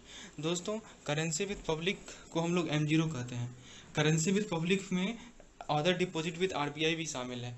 तो M0 में क्या है दोस्तों, हमारा currency with public and order deposit with RBI। ठीक है दोस्तों, उसमें हमने डिमांड डिपॉजिट को ऐड किया। तो डिमांड डिपॉजिट को ऐड करने के बाद हमें क्या मिला, नैरो मनी मिला, और उस नैरो मनी को हम लोग क्या कहते हैं दोस्तों, M1 कहते हैं। अब उस नैरो मनी में हम लोगों ने टाइम डिपॉजिट ऐड किया। ठीक है दोस्तों, तो टाइम डिपॉजिट को ऐड करने के बाद हमें मिला ब्रॉड मनी, जिसे हम लोग M3 कहते हैं। ठीक है, अब देखिए इसी M1 में हम लोग पोस्ट ऑफिस का केवल सेविंग डिपॉजिट को ऐड करेंगे तो हमें मिलेगा M2। ठीक है दोस्तों, और M3 में यदि हम लोग पोस्ट ऑफिस का टोटल डिपॉजिट को ऐड करेंगे तो मिलेगा हमें M4। तो आपको ये चार्ट को ध्यान रखना है, M0, M1, M2, M3, M4 सब कुछ यहाँ चार्ट में दर्शाया गया है। बस एक माइंड में बना लीजिए इसे। अब आप देखिए सब क्वेश्चन तुरंत सॉल्व करेंगे आप। जरा क्वेश्चन को पढ़िए तो क्या था, क्वेश्चन में पूछ रहा था कि डिमांड डिपॉजिट जो है किसके अंदर आता है। तो दोस्तों आप ये बताइए डिमांड डिपॉजिट जो है M0 के अंदर आएगा क्या, तो नहीं आएगा M0 के अंदर, क्योंकि M0 के अंदर तो हमारा करेंसी विद पब्लिक और अदर डिपॉजिट विद RBI आता है, तो M0 तो होगा नहीं। तो जो ऑप्शन में M0 है उसे आप लोग हटा दीजिए। तो ऑप्शन नंबर ए में M0 है, तो वो तो होगा नहीं। चलिए अब जरा ये बताइए दोस्तों, M1 में डिमांड डिपॉजिट आएगा क्या, तो बिल्कुल आएगा M1 में डिमांड डिपॉजिट, हमने यहाँ नीचे देख सकते हैं। तो M1 में यदि डिमांड डिपॉजिट आएगा तो क्या M2 में डिमांड डिपॉजिट आएगा, बिल्कुल आएगा। क्यों आएगा, क्योंकि M2 ही M1 से बना है। तो M2 यदि M1 से बना है और M1 के अंदर डिमांड डिपॉजिट है, तो ऑब्वियस सी बात है M2 के अंदर भी डिमांड डिपॉजिट है। ठीक है, M3 में आएगा क्या, बिल्कुल M3 में आएगा। तो यदि M1 में आ रहा है तो M2, M3, M4 सब में आएगा, ये ध्यान रखिएगा। तो इस क्वेश्चन का जो करेक्ट आंसर होगा वो होगा हमारा option number D, M1, M2, M3। M0 को छोड़कर बाकी सब में जो है हमारा ये डिमांड डिपॉजिट इंक्लूडेड है। चलिए ये था क्वेश्चन नंबर 1। क्वेश्चन नंबर 2 को समझते हैं। Major portion of which of the following contains interest free funds and is the most liquid part of money supply. तो पूछ रहा है कि इन चारों में से कौन सा ऐसा है जिसमें इंटरेस्ट फ्री फंड है और सबसे ज़्यादा लिक्विड पार्ट है मनी सप्लाई का। लिक्विड पार्ट आप लोग समझते होंगे, हाँ, जो कि सबसे ज़्यादा, जिसमें सबसे ज़्यादा लिक्विडिटी होता है दोस्तों। तो जरा ऑप्शन को देखिए, M0, M1, M2, M3। तो फ्रेंड्स इंटरेस्ट फ्री फंड किस में है और मोस्ट लिक्विड कौन सा है? तो जरा देखिए दोस्तों, M0 का जरा देखिए। M0 के अंदर क्या होता है? Public currency with public, other deposit with RBI and bank deposit with RBI। तो ये जो पोर्शन है ना दोस्तों, करेंसी विद पब्लिक वाला या अदर डिपॉजिट विद RBI वाला या बैंक डिपॉजिट विद RBI वाला, ये सबसे ज़्यादा इंटरेस्ट फ्री फंड है और सबसे लिक्विड भी है। तो दोस्तों इस क्वेश्चन का करेक्ट आंसर होगा ऑप्शन नंबर ए, यानी कि M0। चलिए क्वेश्चन नंबर 3 को देखते हैं। इसमें पूछा गया है the liabilities such as current deposit, demand liability, portion of saving bank, margins held against letter of credit और bank guarantee, balance in overdue fixed deposit are included initially in which of the following. दोस्तों यहाँ word जो initially है ये important है, ठीक है, इसे आप लोग अंडरलाइन करेंगे। पूछा गया कि शुरू में किस में है, ठीक है। तो आइए दोस्तों समझते हैं। देखिए ये सब जो है हमारे करंट डिपॉजिट या डिमांड लायबिलिटी या मार्जिन, हमने क्या देखा था? हमने M0 में क्या देखा था कि M0 में यदि डिमांड लायबिलिटी को जोड़ देते हैं हम लोग तो हमें मिलता है M1। हमने देखा था ऐसा, ठीक है। तो ये जो हमारे लायबिलिटीज़ है, करंट डिपॉजिट, डिमांड लायबिलिटी या LC का मार्जिन, तो ये सब किसका पार्ट है दोस्तों? ये सब M1 का पार्ट है। तो इनिशियली ये M1 का पार्ट है, लेकिन ब्रॉड लेवल पे ये M2 का भी पार्ट है, M3 का भी पार्ट है, M4 का भी पार्ट है, जो कि मैं आप लोगों को समझा चुका हूँ। तो इस क्वेश्चन का करेक्ट आंसर होगा M1। क्यों M1 करेक्ट आंसर होगा? क्योंकि इनिशियली वर्ड लिखा हुआ है, तो इनिशियली ये M1 का पार्ट है। तो दोस्तों इस तरह से हम लोगों ने पहले केस स्टडी को अच्छे तरीके से समझ लिया, उसके एवरी इंपॉर्टेंट एस्पेक्ट को हमने देखा। आइए अब हम लोग दूसरे केस स्टडी को देखते हैं, ठीक है, जो कि मनी सप्लाई पे ही बेस्ड है। तो फ्रेंड्स केस स्टडी 2 को देखते हैं। इसमें पूछा गया है following information have been released by RBI for fortnight ending 26 June. मतलब 26 जून में जो फोर्टनाइट ख़त्म हुआ उससे बाद RBI ने कुछ इन्फॉर्मेशन रिलीज़ किया, वो देखिए क्या है। तो देखिए एक कॉलम है हमारा 31 मार्च का और एक कॉलम है हमारा 26 जून का, ठीक है। अब देखिए पहला रो में क्या है? Currency with public. तो करेंसी विद पब्लिक 31 मार्च को कितना था? हो सकता है ये डाटा करोड़ में हो, वो मैटर नहीं करता है हमें, ठीक है। 13,863 13,863 ऑन March 31 और 26 जून को कितना था? 14,302। फिर दूसरा देखिए डिमांड डिपॉजिट विद बैंक, तो 31 मार्च को कितना था? 8,907 और 26 जून को कितना है? 9,134। फिर टाइम डिपॉजिट विद बैंक 31 मार्च को कितना था? 82,538 और 26 जून को कितना है? 84,992। और अदर डिपॉजिट विद RBI 31 मार्च को था 147 और 26 जून को है 91। तो आप देखिए क्वेश्चन क्या पूछ रहा है, what is the amount of M0 as on March 31, यानी कि 31 मार्च को M0 का वैल्यू पूछ रहा है हमसे। तो सबसे पहले M0 होता क्या है दोस्तों, आप ये बताइए।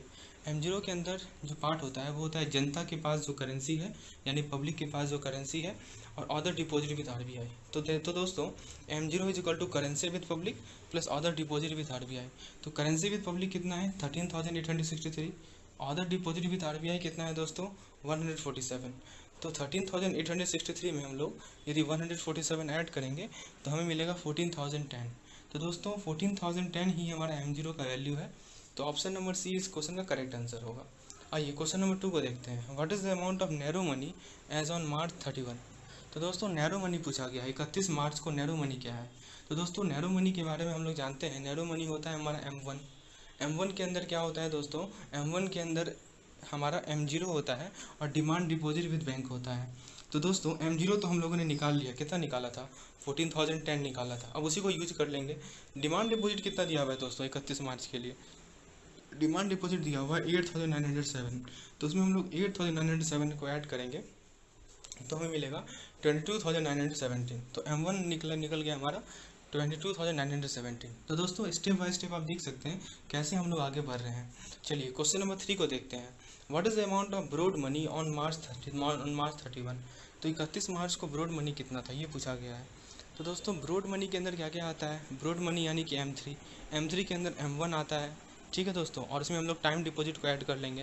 तो M1 हम लोगों ने निकाल लिया है 22,917, ठीक है। और टाइम डिपॉजिट कितना है दोस्तों? टाइम डिपॉजिट जो है 31 मार्च का वो दिया हुआ है 82,538, 82,538। तो दोस्तों हम लोग क्या करेंगे, इस 22,917 में से 82,538 को ऐड करेंगे तो हमें मिलेगा 1,05,455। तो दोस्तों इस क्वेश्चन का जो करेक्ट आंसर होगा वो होगा ऑप्शन नंबर ए, 1,05,455। तो फ्रेंड्स इस तरह से हम लोगों ने दूसरे केस स्टडी को भी सॉल्व कर लिया। तो फ्रेंड्स ये जो केस स्टडी था इसमें हम लोगों ने दो केस स्टडी को देखा इस सेगमेंट में, जो कि basically money supply and inflation से, मनी सप्लाई से रिलेटेड था। अगला जो केस स्टडी मैं लाऊंगा वो इन्फ्लेशन से रिलेटेड होगा। तो दोस्तों आपको ये केस स्टडी का सीरीज़ कैसा लग रहा है आप लोग ज़रूर कमेंट सेक्शन में बताइए। मैं इसका एक सेपरेट प्लेलिस्ट बना दूंगा। एवीएम का जितना possible type of case study है सभी मैं करवा दूंगा आप लोगों को, ताकि एग्जाम में किसी तरह की आपको कोई प्रॉब्लम नहीं हो। साथ ही साथ बीएफएम के तो हम कर ही रहे थे जैसा कि आप लोग देख रहे हैं। तो फ्रेंड्स आपकी लाइक की ज़रूरत है, इसलिए इस चैनल को और ज़्यादा लोगों के साथ और ज़्यादा लोगों तक पहुंचाएं, ताकि वो लोग भी इससे लाभान्वित हो, उनका भी प्रिपरेशन काफ़ी आसान हो।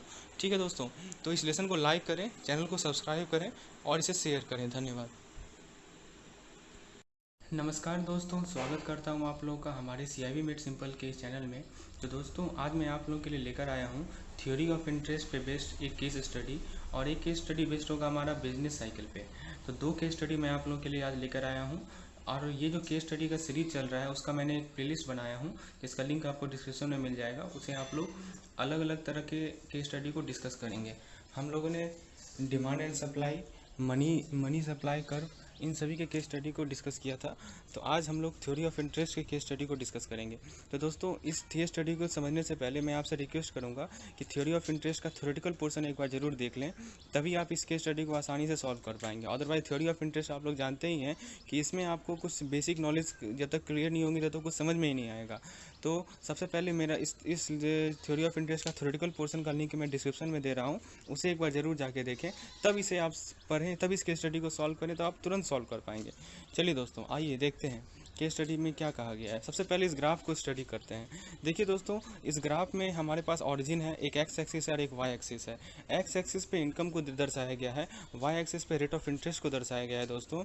अब देखिए एक्स एक्सिस पे y1, y2, y3, y4, y5 ये सभी इनकम लेवल्स हैं, और वाई एक्सिस पे r1, r2, r3, r4, r5 ये सब रेट ऑफ इंटरेस्ट के लेवल है। अब देखिए दोस्तों यहाँ पे दो कर्व आपको दिख रहा होगा। एक कर्व है डाउनवर्ड स्लोपिंग, जिसे हम लोग IS कर्व कहते हैं, यानी कि इनकम सेविंग कर्व कहते हैं। और दोस्तों दूसरा जो कर्व है वो है हमारा LM कर्व। LM कर्व को हम लोग लिक्विडिटी मनी प्रेफरेंस कर्व कहते हैं दोस्तों।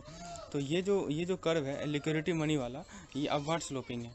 फ्रेंड्स ये दोनों जो IS और LM कर्व हैं वो एक पॉइंट पे इंटरसेक्ट कर रहे हैं दोस्तों, जिसे हम लोग इक्विलिब्रियम पॉइंट कहते हैं। तो आप देख सकते हैं इक्विलिब्रियम पॉइंट कैसे रिप्रेजेंट किया गया है, जहाँ जिस पॉइंट पे R3 और Y3 इंटरसेक्ट कर रहा है। ठीक है दोस्तों, तो फ्रेंड्स ये है इस ग्राफ का बेसिक मीनिंग। अब जरा क्वेश्चन को पढ़ते हैं, क्वेश्चन क्या कह रहा है। The diagram depicts the IS-LM curve model theory of interest. OX represent different income level, हमने बताया था। OY represent different rate of interest, हमने बताया था। अब इन ग्राफ के बेसिस पे हमें कुछ क्वेश्चन को आंसर करना है। चलिए क्वेश्चन को देखते हैं। Which of the following propounded the IS-LM curve model. Question कर रहा है कि इनमें से कौन से जो है IS-LM कर्व मॉडल को प्रोपाउंड किए थे। ऑप्शन ए को देखिए, Hicks and Hansen. Option B है JM केन्स। ऑप्शन सी है क्लासिकल इकोनॉमिस्ट। और ऑप्शन डी है हिक्स एंड केन्स। तो दोस्तों IS-LM कर्व मॉडल को किसने प्रोपाउंड किया था। तो सबसे पहले देखिए IS-LM कर्व में दो चीज़ है, एक है IS और एक है LM। ठीक है दोस्तों, IS को हम लोग इनकम सेविंग कहते हैं और LM को हम लोग लिक्विडिटी मनी कहते हैं। दोस्तों मैंने अपने थ्योरेटिकल पोर्शन में अच्छे से समझाया था कि ये जो LM कर्व होते हैं वो कुछ और नहीं है, वो कीन्स मॉडल है। वो क्या है दोस्तों, वो कीन्स मॉडल है। ठीक है, तो ये जो कर्व मॉडल है ये प्रोपाउंड किया था किन दोनों ने, हिक्स और हैंसन ने प्रोपाउंड किया था। इसीलिए हम लोग इसे हिक्स हैंसन सिंथेसिस भी कहते हैं दोस्तों। तो फ्रेंड्स इसका जो करेक्ट आंसर होगा वो होगा हिक्स हैंसन सिंथेसिस, यानी कि option number A. IS-LM curve को किसने प्रोपाउंड किया था, हिक्स एंड हैंसन। ठीक है दोस्तों, चलिए क्वेश्चन नंबर 2 को देखते हैं। तो ये इसका एक और फ़ायदा क्या है, इस ग्राफ का, इस IS-LM कर्व का एक और खासियत क्या है कि ये सिंथेसिस लाता है क्लासिकल थ्योरी में और कीन्स थ्योरी ऑफ इंटरेस्ट में। तो कीन्स थ्योरी ऑफ इंटरेस्ट यानी कि LM कर्व, और क्लासिकल थ्योरी यानी कि IS कर्व। तो एक तरह से IS और LM कर्व मिल गया। चलिए आगे देखते हैं क्वेश्चन नंबर 2 में। विच of the following is true regarding IS curve in the diagram. IS curve से रिलेटेड कौन सी जानकारी सही है, ये पूछा गया है। तो पहला ऑप्शन है curve is based on investment and saving. दूसरा ऑप्शन है rate of interest determined by level of saving and investment. तीसरा ऑप्शन है when income rises rate of interest also rises. D कह रहा है when income falls rate of interest also fall. तो दोस्तों IS curve को आप लोग पहले समझिए। IS कर्व क्या है दोस्तों? IS कर्व हमारा कीन्स थ्योरी ऑफ इंटरेस्ट पे बेस्ड है, जिसमें rate of interest versus income saving को दर्शाया गया है। तो आइए देखते हैं।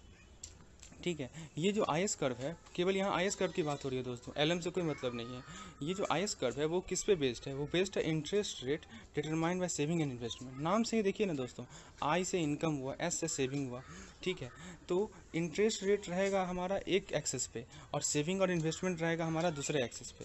अब आप खुद सोचिए कि मान लीजिए कि इनकम बढ़ गया, ठीक है दोस्तों, तो इनकम यदि आपका बढ़ेगा तो आप ज़्यादा से ज़्यादा इन्वेस्ट करेंगे पैसे को, ठीक है, और ज़्यादा से ज़्यादा पैसों को इन्वेस्ट करेंगे तो उसके कारण क्या होगा? ब्याज का जो दर है वो बढ़ेगा, leading to increase in interest rate. ठीक है, तो फ्रेंड्स यहाँ पे ये बेसिक कॉन्सेप्ट आपको ध्यान रखना है। तो जरा ऑप्शन को देखिए, ऑप्शन ए कह रहा है the curve is based on investment and saving. तो ये तो सही है, इन्वेस्टमेंट सेविंग के बेस्ड है, लेकिन रेट ऑफ इंटरेस्ट भी तो इन्वॉल्व है। तो ऑप्शन ए जो है वो गलत है हमारा। ठीक है, ऑप्शन बी को जरा देखिए। ऑप्शन बी में कह रहा है कि rate of interest determined by level of saving and investment. तो फ्रेंड्स ऑप्शन बी हमारा यहाँ करेक्ट है, क्योंकि यहाँ पे क्या है कि रेट ऑफ इंटरेस्ट कौन डिटरमाइन कर रहा है? सेविंग और इन्वेस्टमेंट का लेवल डिटरमाइन कर रहा है। ठीक है, तो इस क्वेश्चन का जो करेक्ट आंसर होगा वो होगा हमारा ऑप्शन नंबर बी। ठीक है, और ऑप्शन सी कह रहा है कि इनकम राइज करेगा तो रेट ऑफ इंटरेस्ट भी राइज करेगा। ठीक है, तो ये भी सही है एक तरह से, लेकिन जो मोस्ट अप्रोप्रिएट इसका आंसर होगा वो होगा हमारा ऑप्शन नंबर बी। ठीक है, चलिए आगे देखते हैं क्वेश्चन नंबर 3 में। In the diagram the equilibrium is at point E. ठीक है, in this connection which of the following statement is not correct. तो ध्यान दीजिएगा दोस्तों, यहाँ पे नॉट करेक्ट वर्ड लिखा हुआ है, तो हमें ये वो ऑप्शन देखना है जो कि सही नहीं है। और हम लोग जानते ही हैं कि इक्विलिब्रियम के लिए कौन सा पॉइंट होता है? इक्विलिब्रियम पॉइंट होता है हमारा ई पॉइंट, जहाँ पे ये दोनों कर्व इंटरसेक्ट करती हैं। तो फ्रेंड्स क्वेश्चन में कहा गया है कि इनमें से कौन सा करेक्ट वन नहीं है। तो देखिए पहला ऑप्शन कह रहा है at this point the income and rate of interest stand in relation to each other. चलिए, बी कह रहा है investment and saving are in equilibrium. C कह रहा है demand for money is in equilibrium with supply of money. और D कह रहा है नन ऑफ दिस। तो आइए दोस्तों समझते हैं इस इक्विलिब्रियम पॉइंट की क्या खासियत है। इक्विलिब्रियम पॉइंट पे क्या होता है कि इनकम और रेट ऑफ इंटरेस्ट जो है वो इस तरह रिलेशन में रहता है ताकि इन्वेस्टमेंट सेविंग जो कि IS कर्व से रिप्रेजेंट है और डिमांड एंड सप्लाई जो कि LM कर्व से रिप्रेजेंट है, ये दोनों आपस में इक्विलिब्रियम हो। ठीक है, ध्यान से समझिएगा दोस्तों, इक्विलिब्रियम पॉइंट का क्या खासियत है कि रेट ऑफ इंटरेस्ट इस तरह रिलेशन में होता है आपस में कि income and saving are in equilibrium, IS are in equilibrium and demand and supply also in equilibrium.